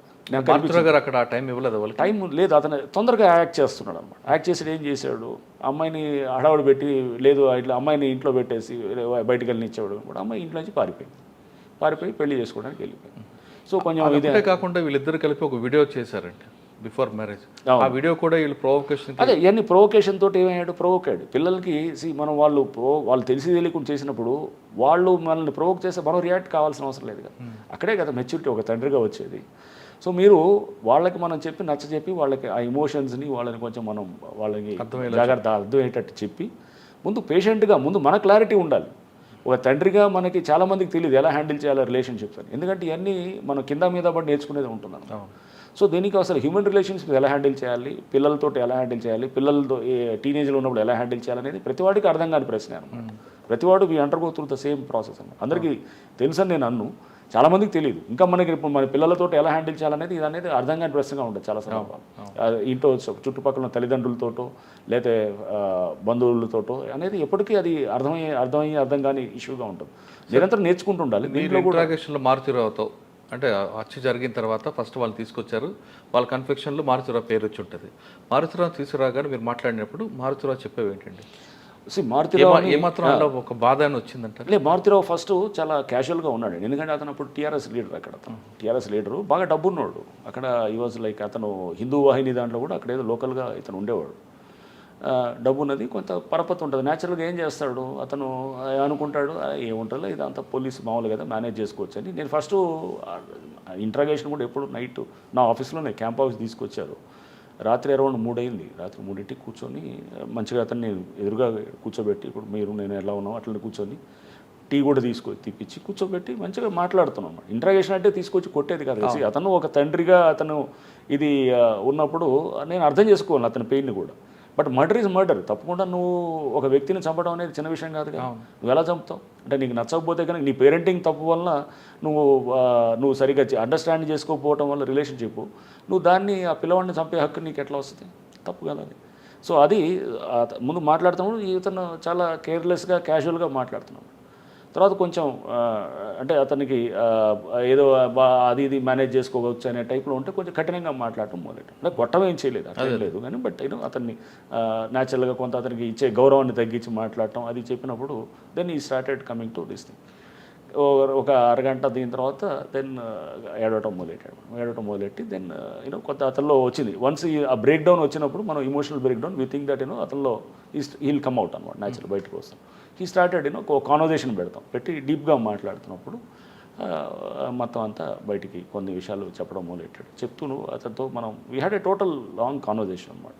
చేసినప్పుడు నేను ఆ ఇంట్రాగేషన్ టీం అంతా కూడా కూర్చొని ఈరోజు బ్యూటిఫుల్, మాకు కూడా ఒక లెర్నింగ్ ఎక్స్పీరియన్స్. ఒక కేసు వచ్చినప్పుడు దాంట్లో కూడా మేము కూడా చాలా నేర్చుకుంటాం. సో పరివర్తన వచ్చిందంటారు.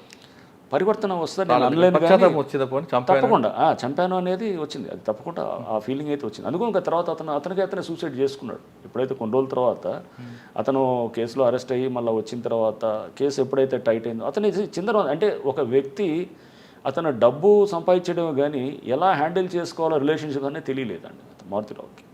సో అతను అది ఒక మళ్ళీ సెపరేట్ ఇది. మనం డబ్బు సంపాదనే తెలివి అనుకుంటే చాలా పొరపాటు. సో తెలివి అనేది రకరకాలుగా ఉంటుంది. తెలివి డబ్బు అనేది మనం అదే ఒక దాన్ని ఒక మనం బెంచ్ మార్క్గా పెట్టుకొని ఇదే తెలివి అనుకుంటే అంతకన్నా ఇక తెలివి తక్కువ పని ఇంకోటి ఉండదు. తెలివికి చాలా రకాలు ఉంటాయి. నువ్వు how you handle your relationships, నువ్వు ఎవరెవరితో ఎలా ఉంటావు, లేకపోతే నువ్వు ఇది కూడా ఒకటి ఆస్పెక్ట్స్. అఫ్కోర్స్ నువ్వు సొసైటీలో ఎలా సర్వే అవుతున్నావు, అన్నింటినీ కూడా కలిపి సమిష్టిగా అదే నీ maturity level. So Maruthi Rao clearly దీంట్లో మిస్ అవుతున్నాడు అనమాట. ఈ రిలేషన్షిప్స్ దగ్గర క్లియర్గా అతను చాలా అర్థం కాకుండా ఉన్నాడు. చాలామంది నేను తెలుసుకుంటుంటాను, బహుశా పిల్లలతో హ్యాండిల్ చేయాలంటే కనుక వాళ్ళతో ముందు స్పెండ్ చేయాలి టైం. ఏదో మనకి చాలామంది తెలియాలి స్పెండ్ చేయాలంటే కనుక ఊరిన టైం స్పెండ్ చేస్తే కూడా కాదు. టైం స్పెండ్ చేసి ఏదో మాట్లాడతాం కాదు, మనం కూడా వాళ్ళ మైండ్ని అర్థం చేసుకోవాలి. చైల్డ్ సైకాలజీని లేకపోతే ఒక అడాలసెంట్ సైకాలజీని అర్థం చేసుకోవడానికి మనం కూడా 10 మంది తల్లిదండ్రులతో మాట్లాడుతుండాలి. బుక్స్ ఏమైనా ఉంటే కనుక బుక్స్ ద్వారా తెలుస్తుండాలి. ఇప్పుడు మంచి ఛానల్స్ వచ్చాయి, దాంట్లో కూడా చూస్తుంటే కనుక ఇది ప్రతిదీ ఒక పాఠమే, నేర్చుకునేది అనమాట. సో నెక్స్ట్ నువ్వు తెలియని దాన్ని స్టేట్కి వెళ్తున్నప్పుడు కానీ తెలుసుకోవాలి. సో మారుతిరావు క్లియర్గా అయితే మటుకు అతని తప్పకుండా పశ్చాత్తాపం అయితే అతనిలో ఉండింది. బట్ అది అంటే ఒక బాధ అనేది కనబడ్డది అనమాట. నా బిడ్డని తీసుకెళ్ళినవాడు చంపిన దానికి ఫస్ట్లో అయితే నేను చేసింది రైట్ అనే స్టేజ్లో మాట్లాడాను అనమాట. ఆ పశ్చాత్తాపం అనేది మా దగ్గర ఫీల్ అవ్వలేదు కానీ బట్ తర్వాత గ్యాచురల్గా అతను సూసైడ్ చేసుకోవటం ఇదంతా అనేది చేసినప్పుడు నాకు కూడా బాధ అనిపించింది. నేను ఎంత పోలీస్ అధికారి అయినా కానీ ఒక తండ్రిగానే ఉంటాం కాబట్టి సో మేము కూడా ఐ ఫెల్ట్ బ్యాడ్, అరే అనవసరంగా అతను సూసైడ్ చేసుకున్నాడే అనేటటువంటి. అంటే బిడ్డ మీద అమితమైన ప్రేమ, బిడ్డకు కూడా అమితమైన ప్రేమే తండ్రి అంటే. బట్ ఏంటంటే అక్కడ వయసు ఈజ్ ద ప్రాబ్లం. సో అది ఏజ్ ఈజ్ ఎ ప్రాబ్లం. ఇతనికి తెలియకపోవటం, మెచ్యూరిటీ లెవెల్స్ లేకపోవటం ఒక ప్రాబ్లం. ఆ సిచ్యువేషన్ ఎలా అర్థం చేసుకోవాలో తెలియకపోవటం అనేది అదొక సమస్య. ఒక సిచ్యువేషన్ ప్రాబ్లం వచ్చిన తర్వాత దాని నుంచి ఎలా బయటపడాలో తెలియకపోవటం అనేది ఒక సమస్య. ఇవన్నీ కూడా అనమాట. సో ఇవన్నీ కూడా నేను దీంట్లో అర్థం చేసుకున్న కేసు అనమాట ఇది. సో మనల్ని ఇంకా ఇండివిజువల్గా ఒక మంచి ఒక మనిషిగా మనల్ని ఆవిష్కరించుకోవడానికి ఇంకా బెటర్గా తెలుసుకోవడానికి సమాజాన్ని వ్యక్తిత్వాల్ని ఈ కేసు చాలా ఉపయోగపడ్డది. మీ సర్వీస్లో ఆయేషా మీరా కేసు ఒకటి, మన ప్రణయ్ కేసు ఒకటి మీకు ప్రణయ్ కేసు తర్వాత వాషింగ్టన్ పోస్ట్లో కూడా ఇది పబ్లిష్ అయింది. వాషింగ్టన్ పోస్ట్ నుంచి కూడా నాకు అక్కడి నుంచి ఒక విలేకరి అమెరికా నుంచి నాకు నా ఇంటర్వ్యూ తీసుకున్నారు. So it was published in Washington post ఈ కేసు గురించి కూడా. అంటే మీ సర్వీస్లో 2 కేసులు మీకు కేస్ స్టడీస్ అయితే అంటే చాలా కేసెస్ ఉంటాయి మురళి, అలానే లేదు. Case Ayesha case was one such case. It's a good case, అది కూడా డెఫినెట్గా అదొకటి. బట్ అది తర్వాత అది అనవసరంగా అది కాంట్రవర్సీ అయ్యి అదంతా ఉంది.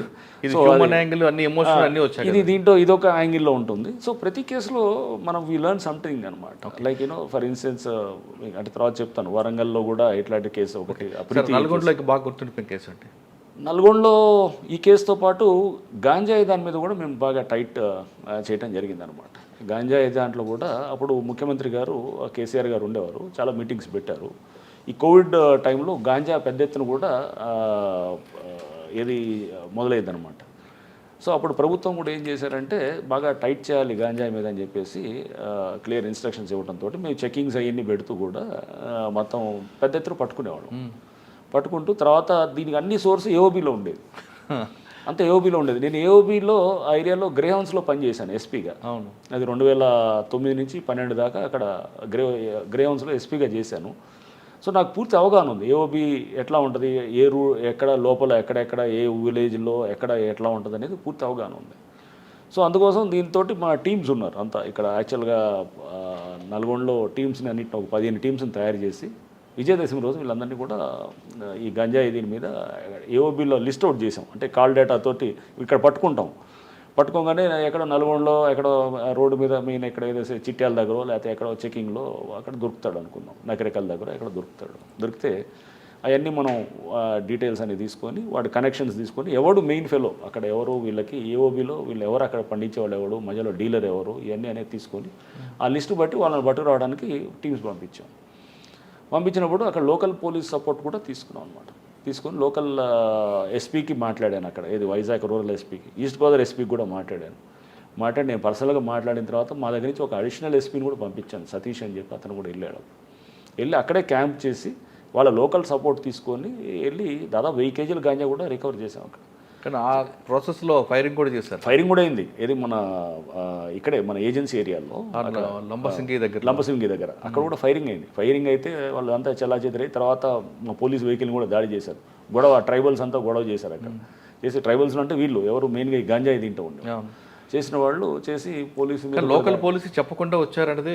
లోకల్ పోలీసు ఉన్నారు మాతో అక్కడ. యాక్చువల్గా ఆ రోజు వాళ్ళు కూడా సపోర్ట్ లేకుండా వచ్చారు. వచ్చిన తర్వాత మాకు చెప్పడం బట్టి ఈ రప్చర్ అంతా వాళ్ళు కూడా మాతోటి వాళ్ళకి వెళ్తున్నారనేది అక్కడ సిఐకి తెలుసు, వాళ్ళు లోపలికి వెళ్తున్నారనేది తెలుసు. అక్కడ జనరల్గా ఏమైందంటే ఒక ఇష్యూ ఇవ్వగానే మనకెందుకు లేదు పక్కకు అయిపోవాలనే ఆలోచన అక్కడ కనపడదు అనమాట. ఎందుకులే అక్కడ మళ్ళీ లేనిపోయి ఫైరింగ్ అయింది, ఒక ట్రైబల్స్ ఒకళ్ళిద్దరికి ఇంజూర్ అయింది. వాళ్ళు ఇది అవ్వగానే జనరల్గా ఏం చేస్తారు అక్కడ అప్పుడు ఆ టైంలో మనకి ఎందుకులే ఇది వీళ్ళ మీద దోసేస్తే అయిపోయింది అని చెప్పి అనుకున్నారు. మేము అక్కడ లోకల్గా ఇదంతా తీసుకొని చేసాం కదా, ఆల్రెడీ మాట్లాడాం, సపోర్ట్ కావాలన్నాం. ఆ డేటా అంతా కూడా ఇచ్చారు మాకు, మా దగ్గర ఉన్న డేటాను కూడా వాళ్ళకి షేర్ చేసాం. వాళ్ళ గెస్ట్ హౌస్లోనే దిగారు. వాళ్ళ ప్రాంతంలోకి వెళ్ళి ఫైరింగ్ చేస్తే వాళ్ళకి అవమానంగా ఉంటుంది కదా. దీంట్లో అవమానం అనేదాన్ని ఎలా అనుకుంటే, ఇప్పుడు మేము కాల్పులు చేయాల్సి వచ్చింది, ఎందుకు వచ్చింది, వాళ్ళు మా మీద దాడి చేసినప్పుడు చేశారు. అక్కడ ఉన్న అసలు మీరు వెళ్ళకుండా మీరు సపోర్ట్ చేస్తున్న వాళ్ళే పట్టుకునేవారు కదా. అలా అవ్వట్లేదనే కదా అక్కడ. అప్పుడు ఆ టైంలో ఏం జరిగింది, వాళ్ళు కూడా జాయింట్గా వెళ్ళి తీసుకొని మేము వెళ్ళి లోకల్గా మొత్తం లీక్ అయిపోతుంది. సో లోకల్గా లీక్ అయింది అనుకోండి, నీకు వెళ్ళిన పని ఇప్పుడు సపోజ్ ఎవరైనా సిబిఐ టీం ఎవరైనా వచ్చారనుకోండి, మనకు సపోజ్ నేను నల్గొండ ఎస్పీకి ఉన్నాను అనుకోండి, వాళ్ళేం చెప్పరు పలానా పికప్ చేస్తున్నారు. సిబిఐ టీం కానీ లేకపోతే ఎవరైనా ఎన్ఐఏ టీం వచ్చినా కానీ చెప్పరు మీ పలానా వాడి కోసం. ముందు మీ దగ్గర వస్తున్నాం, మీ ఏరియాలో కొన్ని మాకు ఆపరేషన్స్ ఉన్నాయి, మీకు కొంత సపోర్ట్ ఇవ్వాలంట, ఇస్తామనంట. వాళ్ళు ఎవరిని చేయాలి, ఎందుకంటే వాళ్ళే ఎందుకు డిస్క్లోజ్ చేస్తారు, నువ్వు పలానా ముందే అంటే మేము చెప్తే కనుక ఎక్కడ లోకల్గా ఎవడో లీక్ అవుతుంది. సో ఎవరు చెప్పరు, ఏ టీం కూడా చేసేవాళ్ళు అట్లా చెప్పరు. మేము కూడా అలా చెప్పలేదు అంతే. వాళ్ళకి వెళ్ళి అక్కడ మీకు చెప్పాలి వాళ్ళకి చేయాలనేది అట్లా లేదు. సో ఈ టీమ్స్ అంతా వెళ్ళి పట్టుకొచ్చి అడవుల్లో లోపలికి వెళ్ళారు. అక్కడ తీసుకొచ్చి అందరినీ మనం అరెస్ట్ చేయడం కూడా జరిగింది. కానీ అక్కడ మీరు చేసిన వల్ల వాళ్ళకు ఒక ఇబ్బంది వచ్చింది. లోపల జరుగుతున్న ఇన్ఫర్మేషన్ రావాలంటే మేము ఈ గంజాయి సప్లైస్ కొంతమంది సపోర్ట్ చేయాల్సి వచ్చేది అన్నది వాళ్ళ ఎలిగేషన్, వాళ్ళ చెప్పే వెర్షన్. నేను యాంటీ ఎక్స్ట్రీమిస్ట్ వర్క్లో చేశానండి. ఎప్పుడు మనము ఒక చెడుని కౌంటర్ చేయాలంటే కనుక ఇంకొక చెడు మనం ప్రేరేపించాల్సిన అవసరం లేదు. అందులో ఎస్పెషల్లీ గాంజాయి లాంటిది. ఇంకా నేను గాంజాయి నక్సలిజంలో ఏది ఇంపార్టెంట్ అనుకుంటే కనుక గాంజాయి చాలా ముందు డేంజరస్ అంట నక్సలిజం కన్నా. నక్సలిజం డెఫినెట్గా చెక్ చేయడానికి ఉండొచ్చేమో కానీ, బట్ అలానే గాంజాయిని ప్రోత్సహించడం అనేది దేశవ్యాప్తంగా మొత్తం చేసి అది ఏంటి అక్కడ ఉన్న లోకల్ నెక్సెస్ని కవర్ చేసుకోవడానికి ఈ మాటలు చెప్తుండొచ్చు. దాంట్లో ఎంతో కమర్షియల్ ఉంటుంది, డబ్బులు సంపాదించే వాళ్ళు చాలామంది ఉన్నారు. మాకు ఆ డేటా అంతా వచ్చింది, తర్వాత అదంతా కూడా మేము వాళ్ళకి షేర్ చేసాము. సో ఎవరెవరు దీంట్లో ఎంత ఇదనేది మొత్తము వాళ్ళకి ఎవరెవరికి ఎంత దీంట్లో లాభాలు. పోలీసులు ప్రెస్ కూడా ఉన్నారట కదా. ప్రెస్ ఉంటారు, పోలీసులు ఉన్నారు, సీనియర్ అధికారులు ఉన్నారు, రకరకాలు ఉన్నారు అందరూ కూడా. సో వీళ్ళందరూ కూడా దాంట్లో ఏది లాభం పొందే వాళ్ళు ఉన్నారు. ఆ డీటెయిల్స్ అన్ని చెక్ పోస్టులు ఎక్కడ పాస్ అయితే కనుక ఎవడు ఎంత కలెక్ట్ చేస్తున్నాడు అన్ని డీటెయిల్స్ కూడా ఇచ్చాము. తర్వాత చర్యలు తీసుకున్నారేమో నాకు తెలియదు. అయితే మేము వాళ్ళ ఏపీకి హ్యాండ్ ఓవర్ చేసాం. నల్గొండలో గంజాయి ఒకటి. నెక్స్ట్ అండి గంజాయి ప్రణయ్ కేసు ఉండింది. డెఫినెట్గా రౌడిజంని బాగా చెక్ చేసాము. ఫెయిర్ పోలీసింగ్ చేయడానికి ట్రై చేస్తాం. ఎక్కడైనా కానీ పబ్లిక్కి ముందు రెస్పాండ్ అవ్వాలనేటట్టు ట్రై చేస్తాం అనమాట. సో అట్లా అది అంటే సామాన్యుడు అనేవాడికి మనము రెస్పాండ్ అవ్వాలి అనేది అది ట్రై చేస్తుండేది. సార్ నల్గొండ తర్వాత వరంగల్ కదా డైరెక్ట్. నల్గొండ తర్వాత ట్రాఫిక్ వచ్చాను. ట్రాఫిక్ కొంతకాలం, ట్రాఫిక్ తర్వాత వరంగల్. వరంగల్ వెళ్ళగానే మీకు మెయిన్ ఛాలెంజ్ వచ్చింది. అక్కడ అధికార పార్టీ ఎమ్మెల్యే కార్పొరేటర్లని అరెస్ట్ చేశారు, మీ సిబ్బందిని కూడా సస్పెండ్ చేశారు. అటు ప్రెస్ పోలీస్ అని తేడా లేకుండా అందరిని లోపడేశారు ల్యాండ్ గ్రాపింగ్ కేసులో. అవును. సో నల్గొండ ఒక టైపు, వరంగల్ ఏమో ఇంకా అదేంటే హైదరాబాద్ తర్వాత తెలంగాణలో Warangal is big city. So అక్కడ ఏమవుతుందంటే వెళ్ళినప్పుడు ల్యాండ్ గ్రాబింగ్ అనేది అక్కడ పెద్ద అక్కడ చాలా సీరియస్ అంశంగా అక్కడ ఉండింది. ఎందుకంటే దాంట్లో మెయిన్గా రూలింగ్ పార్టీలో ఉన్న వాళ్ళు, పవర్ఫుల్ వాళ్ళు, వీళ్ళందరూ కూడా దీంట్లో ఇన్వాల్వ్ అవుతారు. ఎవరైనా కానీ ఎక్కడైనా కానీ ఒక తప్పు చేయాలంటే కనుక అపోజిషన్ అయితే కనుక అతన్ని పోలీసు ఈజీగా కౌంటర్ చేస్తాం. వాడు ఏం చేస్తాడు, పార్టీ మార్చేసి మళ్ళీ యాక్టివిటీస్, ఒక రౌడీ షీటర్ ఉన్నాడు అనుకోండి, అది మొన్నటిదాకా అపోజిషన్లో ఉన్నవాడు రూలింగ్ పార్టీకి మారి సేఫ్ అవుదామని చూస్తాడు. పొలిటీషియన్ కూడా రూలింగ్ పార్టీని అపోజిషన్ నుంచి దూరి దీంట్లో రూలింగ్ పార్టీలో పోయి సేఫ్ అవ్వాలని చూస్తాడు. ఎప్పుడైనా కానీ జరిగేది. సో ఫస్ట్ చెక్ చేయాలనుకుంటే కనుక ఫస్ట్ రూలింగ్ పార్టీ అక్కడ వాళ్ళే ఇంపార్టెంట్ అవుతారు అనమాట. సో అక్కడికి వెళ్ళాను, వరంగల్కి వెళ్ళినప్పుడు ఫస్ట్ చూస్తే కనుక మెయిన్గా అక్కడ రూలింగ్ పార్టీ కొంతమంది కార్పొరేటర్స్ వాళ్ళే వాళ్ళు కొంత ఎమ్మెల్యేస్కి దగ్గరగా ఉండేవాళ్ళు వాళ్ళందరూ కూడా. సో వీళ్ళు జరుగుతుండేది అనమాట. అంతా జరుగుతున్నప్పుడు కార్పొరేటర్స్ని అరెస్ట్ చేసి వాళ్ళని జైల్లో పంపించడం జరిగింది. చేసినప్పుడు ఒక 4-5 కార్పొరేటర్స్ని అప్పుడు ఇమీడియట్గా అరెస్ట్ చేసాము. అరెస్ట్ చేసిన తర్వాత జెడ్పీ చైర్మన్ కూడా అక్కడ అరెస్ట్ చేసాము ఒక మర్డర్ కేసులో చేసి. జెడ్పీ వైస్ చైర్మన్ అతను వాళ్ళ భర్త జనగాం జెడ్పీ వైస్ చైర్మన్ ఉన్నాను. అతన్ని మనం మర్డర్ కేసులో కూడా తీసుకొచ్చి అంటే మిస్సింగ్ కేసులో మా ఇంట్రాగేషన్ చేస్తున్నప్పుడు అతను 3 మర్డర్లు చెప్పాడు అనమాట. చెప్పి మొత్తం తీసుకొచ్చి సో అతను అంటే అంతకుముందు సంవత్సరాల క్రితం జరిగిన మర్డర్లు కూడా బయటకు వచ్చాయి అనమాట. బయటకు వచ్చి సో అరెస్ట్ చేసాం. సో న్యాచురల్గా ఏంటంటే మనం ముందు అది లేకపోతే అంటే నువ్వు రూలింగ్గా అపోజిషనే కాదనమాట. అక్కడ సార్ వాళ్ళు అరెస్ట్ చేస్తున్నప్పుడు మీరు ఇక్కడ అధికార పార్టీ నుంచి ప్రజలు రాలేదా మీకు? ఫస్ట్లో అక్కడ వెళ్ళడానికి కూడా అక్కడ కారణం అప్పుడు ఆ టైంలో ఏమైందంటే ఈమె షర్మిల గారు వచ్చినప్పుడు నర్సంపేటలో కొంత డిస్టర్బెన్స్ అయ్యి అక్కడ తగలబెట్టడం, బస్సు తగలబెట్టడం డిస్టర్బెన్స్ అయింది. సో నేను ఎప్పుడు వెళ్ళాలన్నా చెప్పాను కదా, నల్గొండలోనేమో మర్డర్ అయింది, ఇక్కడేమో ఇదంతా డిస్టర్బెన్స్ అవ్వగానే వెంటనే నాకు సడన్గా కొన్ని గంటల్లో నా ట్రాన్స్ఫర్ ఆర్డర్ వచ్చి నేను వెళ్ళినప్పుడు బహుశా నేను క్రైసిస్ మేనేజ్మెంట్లో కొంచెం బెటర్గా ఉంటానని ఫీలింగ్ ఏమైనా ఉండిందేమో. సో ఇప్పుడు కూడా ఇప్పుడు దీంట్లో కూడా అంటే చేయడానికి ఏమైనా ఉంటే కనుక government has a good impression లక్కీగా నా మీద. ఇప్పుడు రేవంత్ రెడ్డి గారికి కానీ లేకపోతే అప్పుడు కేసీఆర్ గారు కానీ. సో దే హ్యావ్ నేను ఎప్పుడు రాజకీయాలు అనే దాన్ని పెద్ద పట్టించుకునేవాడిని కాదు. ఏ పార్టీ అయినా కానీ కూడా నాకు అందుకోసం అన్ని పార్టీల వాళ్ళు నాతో మంచిగానే ఉంటారు. సో తప్పు చేస్తే మటుకు పార్టీలకు అతీతంగానే చేయాలనేటటువంటి దీంట్లో ఉంటాం. కానీ వరంగల్ మీరు వెళ్ళేసరికి మొత్తం డిస్టర్బెన్స్ అయి ఉంది కదండి, అంతా పాతుకుపోయి ఉన్నారు. వాళ్ళని ప్రక్షాళన చేయాలంటే ఏమనిపించారు మీకు? సో అదే ఇన్స్పెక్టర్స్ చాలామంది ఏంటంటే బాగా వెల్ కనెక్టెడ్ ఉండేవాళ్ళు. అందరూ వెల్ కనెక్టెడ్ ఉండి పొలిటికల్గా బాగా స్ట్రాంగ్ ఉండి అంతా ఇది ఉన్నప్పుడు న్యాచురల్గా వాళ్ళ ఎవరి యాక్టివిటీస్ తెలుసుకోవాలంటే కనుక పబ్లిక్ కాంటాక్ట్ బెస్ట్ కాంటాక్ట్. మనం పబ్లిక్ని ఎక్కువ ఎంటర్టైన్ చేసాం అనుకోండి, నా దగ్గరికి రోజు 100 మంది వచ్చేవాళ్ళు అనుకోండి. వస్తున్నప్పుడు మీకు పబ్లిక్ నుంచి సమాచారం వచ్చేస్తాయి. అతని ఇష్యూ చూడంగా నాకు అర్థమైపోయింది ఇతను యాక్ట్ చేశాడా చేయట్లేదు. ఎందుకు యాక్ట్ చేయట్లేదు పోలీస్ అక్కడ అతనికి ఏం ఆపుతుంది ఇతన్ని ఉన్నప్పుడు అక్కడ అతను పొలిటికల్ ఉండొచ్చు, లేకపోతే అతని సొంత ఒక దీంట్లో ఒక సందర్భంలో నా దగ్గరకు ఒక ఎమ్మెల్యే వచ్చినప్పుడు అతను ఎంటర్ అవుతున్నాడు. ఈ లోపల నేను ఇన్స్పెక్టర్ ఒకరితో మాట్లాడుతున్నాను అనమాట. మాట్లాడుతూ ఏం చేసావా ఫస్ట్ వెళ్ళంగానే అనమాట. ఎందుకు ఇట్లా చేసావు అంటే, సార్ ఎమ్మెల్యే గారు చెప్పినారు సార్ అయ్యాను అన్నాడు. ఎమ్మెల్యే గారు చెప్పినారా అని చెప్పేసి నేను స్పీకర్ ఫోన్ పెట్టి ఎమ్మెల్యే ఆయన రాగానే ఆయన ఎమ్మెల్యే వచ్చిన్నాడు. అక్కడికి వస్తే ఎవరు చెప్పినారు ఇకంటే, సార్ ఎమ్మెల్యే గారు చెప్పినాడు. ఈ ఎమ్మెల్యే అంటాడు, సార్ నేను ఎక్కడ చెప్పాను సార్ అని ఈయన డిఫెన్స్లో ఉన్నాడు అనమాట. సో అంటే తర్వాత అర్థమైంది ఈయన పేరు చెప్పి ఒకటి ఉంటే ఇంకో 10 వాళ్ళు చేసుకుంటారు అనమాట సొంతగా అనమాట. సో నేను చెప్పాను, సరే ఎమ్మెల్యే చెప్పినారు ఎవరు చెప్పినా కానీ కూడా అది నాకు చెప్పాలి, నువ్వు అక్కడ తీసుకోవాల్సిన అవసరం లేదు. దాంట్లో రైట్ ఏందో రాంగ్ ఏందో నేను చూస్తాను. నువ్వు కనుక దాంట్లో తప్పు చేస్తే కనుక సస్పెండ్ అవుతావు. అట్లా అని చెప్పి దాదాపు 20 మంది పైన సస్పెండ్ అయ్యారు అక్కడ. సో వరంగల్ నేనున్న 10 నెలలు 20 మంది సస్పెండ్ అయ్యారు. సో నువ్వు అక్కడ జెన్యున్గా ఉండేది, నీకు తప్పు అనిపించి నువ్వు ఎమ్మెల్యే గారు చెప్పినారో లేకపోతే ఇంకెవరో మంత్రి గారు చెప్పినారని నువ్వు చేస్తే కనుక రేపు you will have to face the music. జాగ్రత్త. నీకేమైనా ఉంటే కనుక సిపి గారి పేరు తోసే నువ్వు ఒకసారి సిపి గారికి చెప్పించండి సార్ అని చెప్పించు. నేను తీసుకుంటాను ఆ ప్రశ్న అంతా నేను తీసుకుంటాను. నేను అడుగుతాను ఎందుకు ఎట్లా చేస్తానని అడుగుతాను. నాకు చెప్పరు, నేను చెప్పినా నేను నీకు చెప్పను. నువ్వు అనేది క్లియర్గా ఉంటుంది అనమాట. సో అట్లా ఆ క్వశ్చన్ ఇవ్వాలి కింద అనమాట.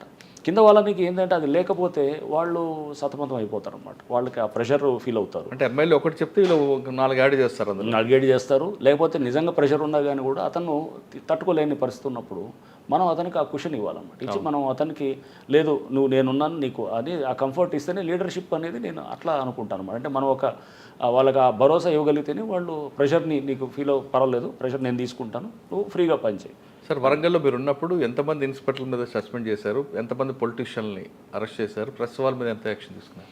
లేదు నాకు నెంబర్ గుర్తులేదు కానీ బట్ అదే అరౌండ్ 24-25 దాకా సస్పెన్షన్స్ అయినాయి ఆ టైంలో పోలీసు. దీంట్లో ఎట్లా ఉంటుందంటే ఎస్పీ నల్గొండగా ఉన్నప్పుడు నాకు సస్పెన్షన్ పవర్ ఉండదు. ఎస్పీగా ఏమైనా ఉంటే పైకి రాయాలన్నమాట, డిఐజీకి రాయాలి. ఇక్కడ సిపిగా వెళ్ళటంతో నా పవర్ ఉంటుంది అనమాట అక్కడ. ఎందుకంటే డిఐజీ ర్యాంక్లో ఉన్నాను కాబట్టి పవర్ ఉంటుంది. సో పవర్ ఉన్నప్పుడు న్యాచురల్గా నాకు కంట్రోల్ చాలా ఎఫెక్టివ్గా, నేను ఎప్పుడు కమాండ్ కంట్రోల్ చాలా స్ట్రాంగ్గా ఉండాలని ఎక్స్పెక్ట్ చేస్తాను. ఎందుకంటే లేకపోతే కింద లూజ్ అడ్మినిస్ట్రేషన్ ఉంటుంది. సో అది వాడారు.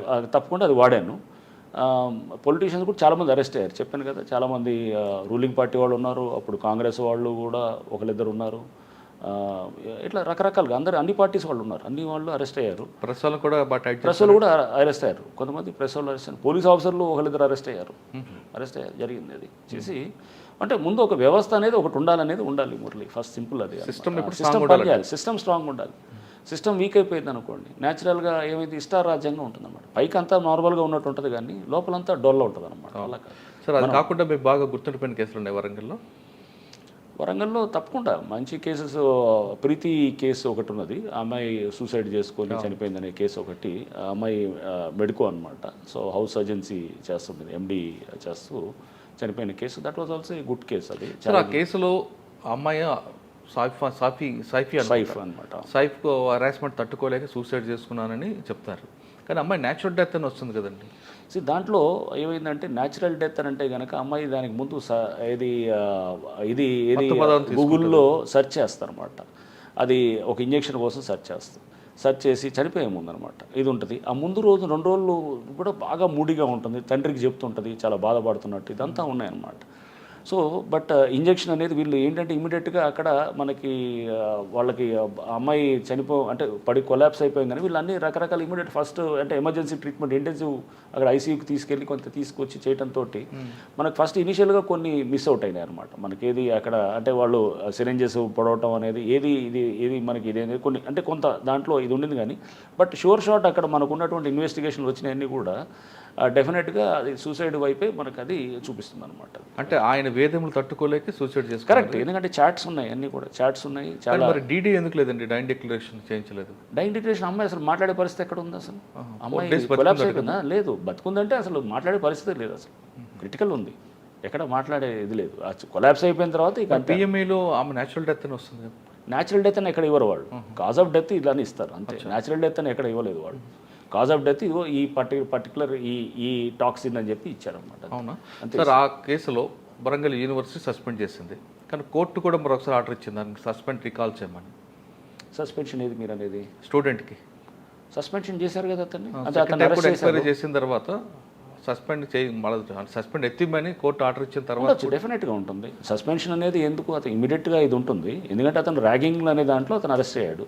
ర్యాగింగ్ సూసైడ్ దీంట్లో చేసిన తర్వాత సస్పెన్షన్ అనేది ఒక మెజర్ అది. బట్ అది పర్మనెంట్గా సస్పెండ్ చేయరు కదా. అతను కేసు రేపు ప్రూవ్ అయ్యేదాకా అతను సెకండ్ టైం కూడా సస్పెండ్ చేశారట. సెకండ్ టైం ఎంక్వైరీ చేసిన తర్వాత కూడా సస్పెన్షన్ కరెక్ట్ అని వీళ్ళు యూనివర్సిటీ అధికారులు కోర్టుకి చెప్పారట. నాకు అర్థం కాలేదు, అంటే సస్పెన్షన్ జనరల్గా మా పరిధిలోకి రాదు అది, బట్ యూనివర్సిటీ వాళ్ళకి ఉంటుంది.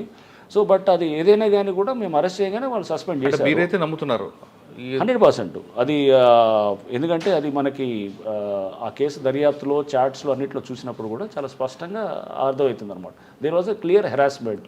ఆ అమ్మాయి ఎవరెవరితో షేర్ చేసిందనే దాన్ని కూడా క్లియర్గా మన దగ్గర అంతా విత్ చాట్స్ తోటి దొరికింది.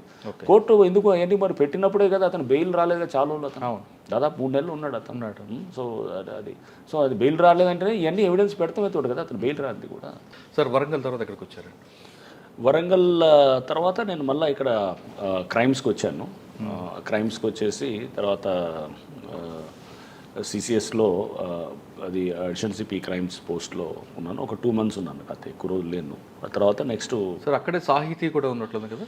సాహితీ కేసు కూడా ఉంది. సాహితీ కేసు ఇంపార్టెంట్ కేసు. అందుకే అది అప్పటికే ఒక 1.5-2 years ముందే ఆ కేసు రిజిస్టర్ అయింది. రిజిస్టర్ అయింది, అరెస్ట్ అయ్యి ఉన్నారు. అతను బూదాటి లక్ష్మణ్ అని వీళ్ళంతా మెయిన్ వాళ్ళందరూ కూడా అరెస్ట్ అయ్యి ఉన్నారు. సో నేను యాక్చువల్గా అక్కడ సెట్ అయ్యే లోపలే ఆ కేసులో అంటే అప్పటికే అరెస్ట్లు అయ్యి ఉన్నారు. అరెస్ట్లు అయ్యి అంతా కూడా మొత్తం మనకి అంటే అక్కడ కేసు దర్యాప్తు ఒక స్టేజ్లో పబ్లిక్ వీళ్ళందరితో కూడా మీటింగ్స్ పెట్టేసి వాళ్ళతో కూడా అందరితో ఒకసారి మాట్లాడిన తర్వాత మేము చెన్నై కూడా వెళ్ళాము. ఈ కేసెస్లో ఎలా హ్యాండిల్ చేస్తున్నారు చెన్నైలో వాళ్ళు కొంత వాళ్ళ టీం అక్కడ ఈఓడబ్ల్యూ టీమ్స్ అది దీంట్లో కొంత మంచి ఎక్స్పర్టీస్ ఉన్నాయన్నమాట.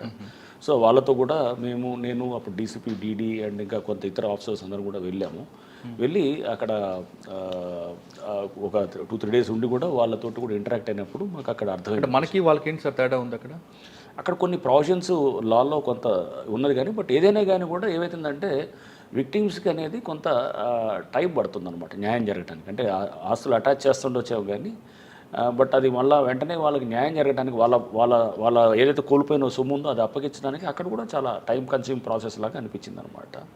సో దానికి కొంత మనము మన దగ్గర కూడా కొన్ని లీగల్ ప్రాసెస్ని ఏమన్నా మనం మార్చుకోవడానికి లేకపోతే ఇంకేమన్నా బెటర్గా చేయడానికి అనేది కూడా చర్చ జరిగింది అనమాట నేను ఉన్నప్పుడు. ఇదంతా దిస్ వాజ్ ఫిబ్రవరి దాకా అనమాట.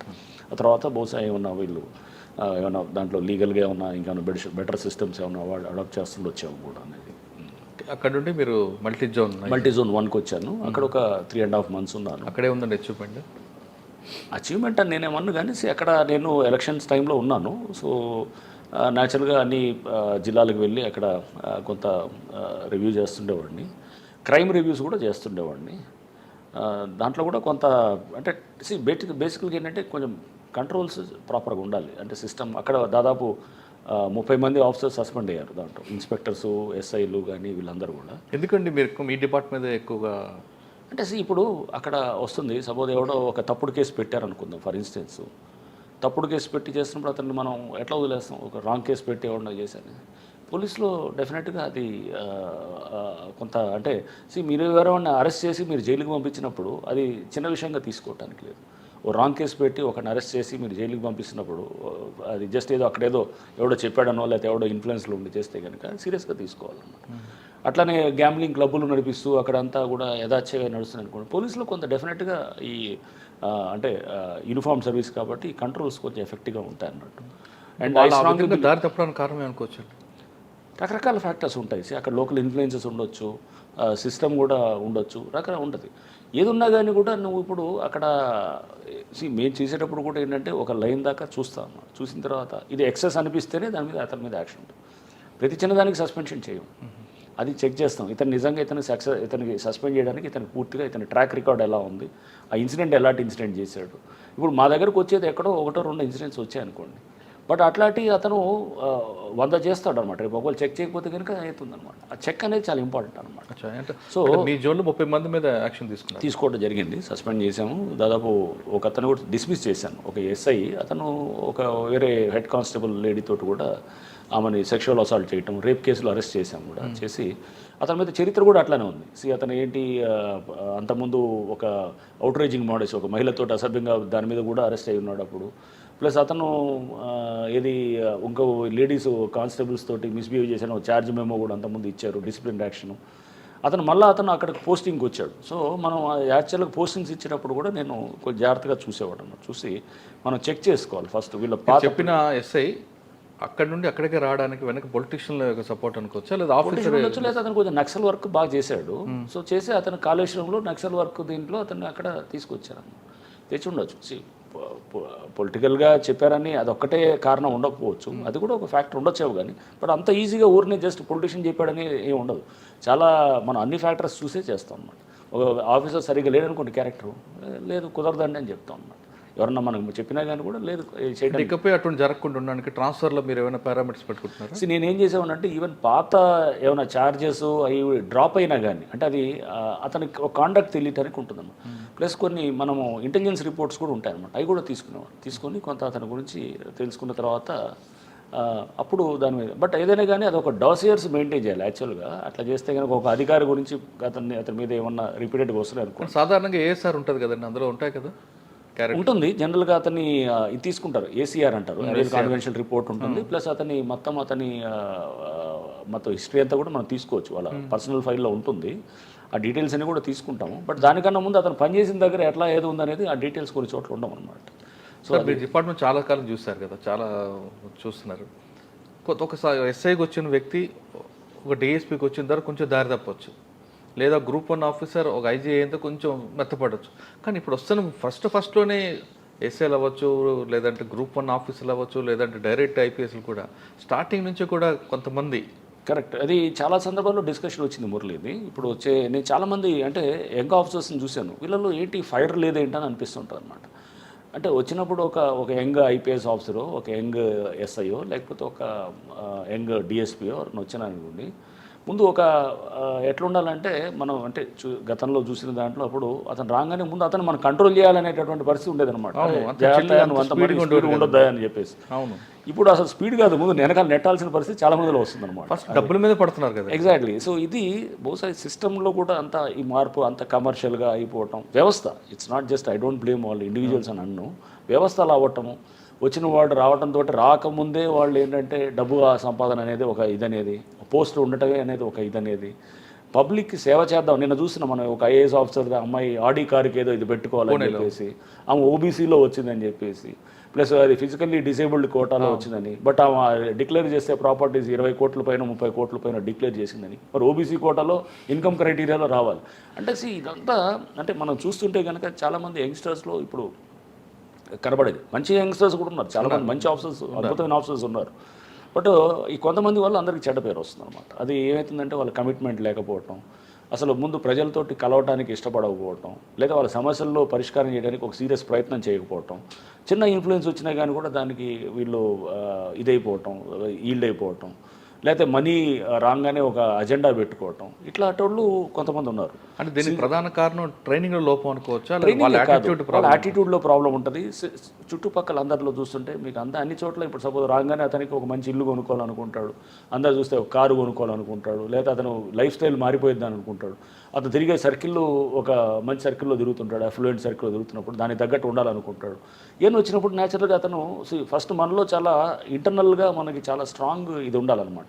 అంటే మనల్ని ఆ ఫిల్టర్స్ కానీ చాలా స్ట్రాంగ్గా లేకపోతే మనం ఉద్యోగం చేయలేమన్నమాట. మన చుట్టూ చాలామంది ఉంటారు, చాలామంది అంతా బ్రహ్మాండంగా తిరిగే వాళ్ళు ఉంటారు, ఫారెన్ కార్లు వేసుకొస్తుంటాడు, లేకపోతే మంచి పెద్ద పెద్ద బంగ్లాలు ఉంటాడు. ఉన్నప్పుడు మనల్ని మనం వచ్చిన పర్పస్ ఏంటి, మనం ఏంటని ఎప్పటికప్పుడు మనం అనుకోవాలన్నమాట. సో మనకి ఆ పెద్ద కారులో లేకపోతే ఏదో పెద్ద పెద్ద బంగ్లాలో ఇదే జీవితం, లేకపోతే నువ్వు 10 మందికి చేసి నువ్వు వచ్చిన సర్వీస్ ఓరియంటెడ్, నువ్వు 10 మందికి సేవ చేసి మంచి చేసి నీ తద్వారా నీకేంటంటే యూ ఫీల్ హ్యాపీ. సో ఫైనల్గా ఏది హ్యాపీ అనేది చూస్తున్నావు.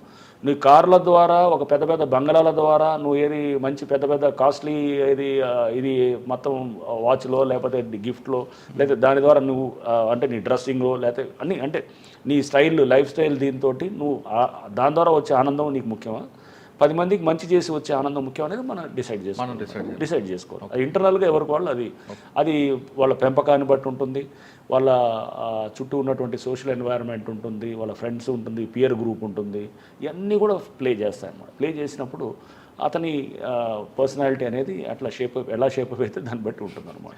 సార్ మల్టీ జోన్ తర్వాత ఇక్కడికి వచ్చారు, ఒకసారి వెనక్కి వెళ్దాం సార్. నల్గొండ ఇష్యూ, నల్గొండలో మిరియాలు కూడా లేక క్లబ్బులు నడిచేది, ఇటీవల ముఖ్యమంత్రి గారు కూడా కామెంట్ చేశారు. అవును, ఒక చాలామందిని అరెస్ట్ చేశాం మురళి. అంటే నేను ఈ మధ్య చూశాను, బట్ అక్కడ అంతా భయపడేవాళ్ళు. అదే నేనేది మేము అంటే this was about 4-5 years back కాబట్టి ఈ మధ్య జరుగుతున్నాయని నేను విన్నాను, పేపర్లో చూశాను. ముఖ్యమంత్రి గారు కూడా కామెంట్ చేశారు. ఒక ఐపీఎస్ ఆఫీసర్ నడిపించారు. ఒక ఇట్లాంటిది అంటే బార్డర్ ఏరియాస్లో చాలా నడుస్తుండేది. నేను అట్లాంటి వాటిలో కూడా సస్పెండ్ చేశాం, చాలామంది సస్పెండ్ చేశాము, ప్లస్ యాక్ట్ చేసాం, వాళ్ళ మీద యాక్ట్ చేసాము, అరెస్ట్ చేసాము, అరెస్ట్ చేసి తీసుకొచ్చి వాళ్ళని జైలుకి పంపించాము. ఇదంతా కూడా జరిగినాయి అనమాట. సో మనము ఎప్పటికప్పుడు అంటే చాలా సపోర్టింగ్ కింద స్థాయి సిబ్బంది చేశారంటే అర్థం ఉందండి. ఒక ఐపీఎస్ ఆఫీసర్ చేయడం అనేది నాకు డీటెయిల్స్ తెలీదు మురళి, దాంట్లో ఆ కేసులో తెలియకుండా నేను చెప్పడం కరెక్ట్ కాదు. బట్ జనరల్గా ఏదైనా కానీ కూడా కింద ఇప్పుడు నేను చెప్తున్నాను, గ్యాంబ్లింగ్ నేను సత్తుపల్లి ఒక సిఐని సస్పెండ్ చేసినప్పుడు గ్యాంబ్లింగ్ దానికి పర్మిషన్ ఇచ్చారనే దాన్ని. సో చేసినప్పుడు అంటే ఎవరైనా కానీ అక్కడ అధికారి కనుక అతని పాత్ర ఉన్నట్టు మనకు అక్కడ మన నాలెడ్జ్లో వస్తుందనుకోండి, ఎవరైనా కానీ కూడా బాధ్యులు అవ్వాల్సింది. సో సపోజ్ అక్కడ ఇన్స్పెక్టర్ అవ్వచ్చు, డిఎస్పీ అవ్వచ్చు, ఎస్ఐ అవ్వచ్చు, లేకపోతే ఎవరైనా ఎస్పీ కావచ్చు, సిపి కావచ్చు, ఎవరైనా యూనిట్ ఆఫీసర్ ఫెయిల్ అయింది, యూనిట్ ఆఫీసర్ కూడా అవ్వచ్చు, ఎవరైనా అవ్వచ్చు. అక్కడ నేను అక్కడ మనకి ఇన్ఫర్మేషన్ తెలిసిన తర్వాత కూడా మనం సైలెంట్గా ఉన్నామంటే కనుక తెలియకుండా జరగవచ్చు. నేనేది మన ఏరియా అంతా బ్రహ్మాండంగా ఉంటుంది నేనేం అన్ను, చాలా తెలియకుండా జరగవచ్చు. బట్ మన నాలెడ్జ్లో ఉండి జరిగితే మటుకు దీని అంతకన్నా క్రైమ్ ఇంకోటి ఉండదు. అది మన నాలెడ్జ్లో ఉండి మనకు తెలిసి మనం సైలెంట్గా ఉన్నామంటే కనుక అది తప్పు అనమాట. ఓకే సార్, ఒకసారి నల్గొండ నుంచి వరంగల్కి వద్దాం. బండి సంజయ్ గారి అరెస్ట్, ఆ ఎపిసోడ్ చెప్పండి. అసలు ఎందుకంటే అంత కాంట్రవర్షియల్ అయింది? ఆ ఫోన్ దొరికిందా, దొరకలేదా, దొరకదా? నేను బండి సంజయ్ గారి కేసు మీకు అందరికీ తెలిసిన ఇదే. అది 10th క్లాస్, అది పేపర్ లీకేజ్, అంటే పేపర్ లీక్ కాదు, మ్యాల్ ప్రాక్టీస్. Mall practice. సో అది 10th క్లాస్ హిందీ పేపర్ అయింది. పేపర్ అయినప్పుడు యాక్చువల్గా అతను బయటికి వచ్చింది కూడా ఏంటంటే వాళ్ళ పిఏ ఉన్నారు, పిఏనో పిఆర్ఓ ఎవరో అతను సో ప్రశాంత్ అని చెప్పి ఉండేవాడు. అతని ఫోన్ నుంచి అందరికీ షేర్ చేస్తాడనమాట. మొత్తం షేర్ చేసి అందరు మీడియా వాళ్ళందరికీ కూడా ఎగ్జామ్ జరుగుతుంటుంది. యాక్చువల్గా బేసికల్గా ఎగ్జామ్ నుంచి బయటకు వచ్చిన పేపర్ని నువ్వు ఏమైనా ఉంటే కానీ నీ చేతికి వస్తే నువ్వు వెంటనే పోలీస్కి చెప్పాలి. ఎగ్జామ్ జరుగుతున్న క్రమంలో నువ్వు అందరికీ షేర్ చేస్తావు, అన్ని మీడియా గ్రూప్స్ మొత్తం అన్ని ఛానల్స్లో వాళ్ళకి షేర్ చేస్తావు. ఆ ఎగ్జామ్ 9 నుంచో 9:30 నుంచో స్టార్ట్ అయితే 12:30 దాకా ఉంటుంది. షేర్ చేసింది కూడా అరౌండ్ ఆ టైం 10-10:30కి అట్లా ఉంటుంది. సో యూఆర్ లైక్ ఒక రకంగా నువ్వేంటంటే జిరాక్స్ తీసిన ఓ పేపర్ నీ చేతిలోకి వస్తే నువ్వు ఇంకా 100,000 జిరాక్స్ తీసి అందరికి పంచినట్టు అనమాట. పంచి నువ్వు ఎగ్జామ్ జరుగుతున్న క్రమంలో it's as good as that చేసినప్పుడు. దానికి ముందు కూడా ఏంటంటే అప్పుడు ఆ టైంలో ప్రెస్ మీట్లో కూడా చెప్పాను, బండి సంజయ్ గారు దాంతో ఇతను చాట్స్ ఉండి ఇతను ఏంటంటే ఒక వీళ్ళు ఏవో ఇట్లా లీకేజ్ దీని మీద అనేది మాట్లాడుతున్నప్పుడు ఆయన బండి సంజయ్ గారు దాన్ని ఇతను చెప్పిన దాన్ని బట్టే అంటే వీళ్ళ మధ్యలో కమ్యూనికేషన్ నడుస్తుంది. ఫోన్ వచ్చుంటే మనకు చాలా ఇష్యూస్ మనకు తెలిసేదన్నమాట. ఫోన్ రాలేదు. నెక్స్ట్ ఏంటంటే అతని దగ్గర పనిచేస్తున్నాడు, ఇతని గైడెన్స్ తోటే చేస్తున్నాడు అనే దాంతో ఆ దగ్గర తీసుకోవటం వచ్చిందన్నమాట. అంటే డైరెక్ట్గా ఉండకపోవచ్చు కానీ బట్ డెఫినెట్గా ఏంటంటే ఇతని క్లోజ్, ఇతని మనిషే కదా, ఇతను చేసి అంత మాత్రం ఇతనే లీక్ చేస్తున్నాడు, అంత బయటికి చేస్తున్నాడు. అండ్ ఆయనకి కూడా పంపిస్తున్నాడు, షేర్ చేశాడు. మేము ఇదంతా కూడా ఆ టైంలో చెప్పాం. ఈటెల రాజేందర్ గారు కూడా పంపించారు. బట్ ఆయన కూడా పిలిచి తీసుకున్నప్పుడు ఆయన ఏమీ లేదని చెప్పి కూడా. సో బీజేపీ వాళ్ళకి చాలామంది పంపించారు, బట్ అందరినీ కూడా తీసుకోలేదు కదా. సో ఇక్కడ ఇతను సొంత పిఆర్ఓ ఉన్నాడు, పిఏ ఇతను ఉన్నాడు అనే దాని మీద ఉన్నాం. బట్ ఏదైనా కానీ ఇదేంటంటే ఇప్పుడు కోర్టు పరిధిలో ఉంది కాబట్టి నేను ఎక్కువ మాట్లాడకూడదు దీని మీద. ఫోన్ పోయిందంటారా కరీంనగర్ దగ్గర? సో పోయిందని ఆయన అన్నారు, మిస్ అయ్యింది అనేది అన్నారు. బట్ ఆ తర్వాత అక్కడ స్విచ్ ఆఫ్ అయిందని నేను చెప్పాను. తర్వాత ఓకే ఏదైనా మనం ఇంకా దాంట్లో ఇప్పుడు ఛార్జ్షీట్ అయ్యింది, కోర్టు ఛార్జ్షీట్ నెంబర్ కూడా ఇచ్చింది, యాక్సెప్ట్ చేసింది. సో కోర్టు ఇక ఇప్పుడు ట్రయల్ జరిగే స్టేజ్లో ఉంది కానీ నేను మాట్లాడటం కూడా. ఇన్వెస్టిగేషన్ గురించి మాట్లాడదండి, కానీ గవర్నమెంట్ చెప్పింది కాబట్టి బండి సంజయ్ గారికి అరెస్ట్ అనేది ఇప్పుడు వార్త వచ్చింది, వాస్తవం అంటారా? అంటే ఆయన ప్రతిపక్షంగా ఉండి గవర్నమెంట్ బ్లేమ్ చేస్తున్నారు కాబట్టి ఆయన అరెస్ట్ చేయాలి, నోరు కట్టడి చేయాలి. మీరు ఇంకొకటి చూడండి, ఆ టైంలో అప్పటిదాకా పేపర్ లీకేజ్ చాలా సెన్సిటివ్ అంశం, చాలా మంది చాలా జాగ్రత్తగా హ్యాండిల్ చేయాలి. మేము కూడా చిన్నప్పుడు ఉన్నప్పుడు ఇంటర్మీడియట్లో ఉన్నప్పుడు కెమిస్ట్రీ పేపర్ ఒకటి లీక్ అయిందని చెప్పి వచ్చిందనమాట. అందులో చిన్న వయసు ఏముంటుంది అప్పుడు ఆ టైంలో 16-17 ఏళ్ళ వయసులో ఆ పేపర్ చదువుకొని అంతా వచ్చింది, ఇదే పేపర్ అని చెప్పి అంటే అందరం ఆ పేపర్లో అందరికీ ఇచ్చారనమాట. అది తీసుకొని చదువుకున్నాం, అదే పేపర్ చదువుకున్నాం. యాక్చువల్గా చదువుకొని వెళ్తే ఏమైంది, ఎగ్జామ్లో మేము కెమిస్ట్రీ రాసాం. నేను మ్యాథ్స్ ఫిజిక్స్ బాగా చేశాను. కెమిస్ట్రీకి వచ్చేటప్పటికి ఫస్ట్ క్వశ్చన్ అది ఉంది కానీ తక్కింది ఏది లేదనమాట. చేసేటప్పటికి ఐ వాజ్ షాక్డ్. అసలు నాకు ఎంసెట్లో ర్యాంక్ వచ్చింది, కూడా మంచి ర్యాంక్ వచ్చింది. ఎంసెట్లో నాకు సీటు కూడా వచ్చింది. వచ్చినప్పుడు ఇంజనీరింగ్లో మంచి సీటు వచ్చింది, మంచి కాలేజ్లో వచ్చింది. వచ్చిన తర్వాత ఇది కెమిస్ట్రీలో అప్పుడు జస్ట్ బార్డర్గా నేను పాస్ అయ్యి వెళ్ళిపోయాను అనమాట. నేను ఫెయిల్ అయితే అప్పుడు ఈ సిస్టమ్ కూడా లేదు. ఏది అప్పుడు సరే అప్పుడే ఇది పెట్టినట్టుంది, ఏది ఏప్రిల్లో మేలో మళ్ళీ వచ్చిన సిస్టమ్ అదేంటో పెట్టి ఇమీడియట్గా క్రాష్, అది సప్లిమెంటరీ దాకా వెయిట్ చేయకుండా. బట్ ఒక సీట్ వచ్చి నాకు ఇది పోతే కనుక 1 year పోతే కనుక ఎట్లా ఉంటుంది. సో పేపర్ లీకేజ్ అనేది చాలా సెన్సిటివ్. నేను కూడా నీట్ లీకేజ్ అయింది, నీట్ పేపర్ వచ్చిందని చెప్పేసి కూడా వచ్చింది, సుప్రీంకోర్టు పరిధిలో జరుగుతుంది. సో చాలా సెన్సిటివ్ అంశం అనమాట. సో మనం చాలా జాగ్రత్తగా హ్యాండిల్ చేయాలి పేపర్ లీకేజ్ అనేది. ఇప్పుడు కేంద్ర ప్రభుత్వం దీంట్లో నీట్ ఎగ్జామ్లో కూడా ఈ ఇష్యూ వస్తున్నది. సో గ్రూప్ 1 కూడా లీకేజ్ అయింది అనేది. గ్రూప్ 1 అంటే దీంట్లో మనం చాలా బాధ్యతతోటి వ్యవహరించాలి ఎవరైనా కానీ. తోటి ఏమైందంటే ప్రతిదీ పేపర్ రేపు వచ్చినప్పుడు ఒక దాని గురించి పేపర్ లీకేజ్ గురించి మాట్లాడుతున్నాం అనుకోండి పబ్లిక్లో, మాట్లాడుతుంటే కనుక నెక్స్ట్ ఏమవుతుంది, నెక్స్ట్ వచ్చే నిజమైన పేపర్ ఏదో అబద్ధమైన పేపర్ ఎవరికో తెలియదు. పిల్లలు ఎలా చదువుకుంటారు? వాడు చదువుకున్నవాడు ఆ వయసులో వాడు ఏదైనా సర్క్యులేట్ అయింది అనుకోండి సోషల్ మీడియాలో, దాన్ని నమ్ముతాడు, అది పేపరే అనుకున్నప్పుడు అదే చదువుకొని పోతే రేపు అది రాలేదనుకోండి సూసైడ్ చేసుకునే పరిస్థితి కూడా ఉంటుంది అనమాట. పిల్లలు వాడు భవిష్యత్తు పోయిందనుకో చాలామంది, అంటే చాలా సున్నితమైన అంశం ఇది. అందుకని చాలా జాగ్రత్తగా మనం ఏంటంటే చైల్డ్ సైకాలజీని మనం తీసుకోవాలి. ఆ వయసులో 10వ తరగతి ఏముంటుందండి, చాలా 15 ఏళ్ళు. పేపర్ లీకేజీలు చాలా కఠినంగా పోవాలన్నమాట. ఏమన్నా ఇట్లా మనకు బయట ఇట్లాంటిది ఇది.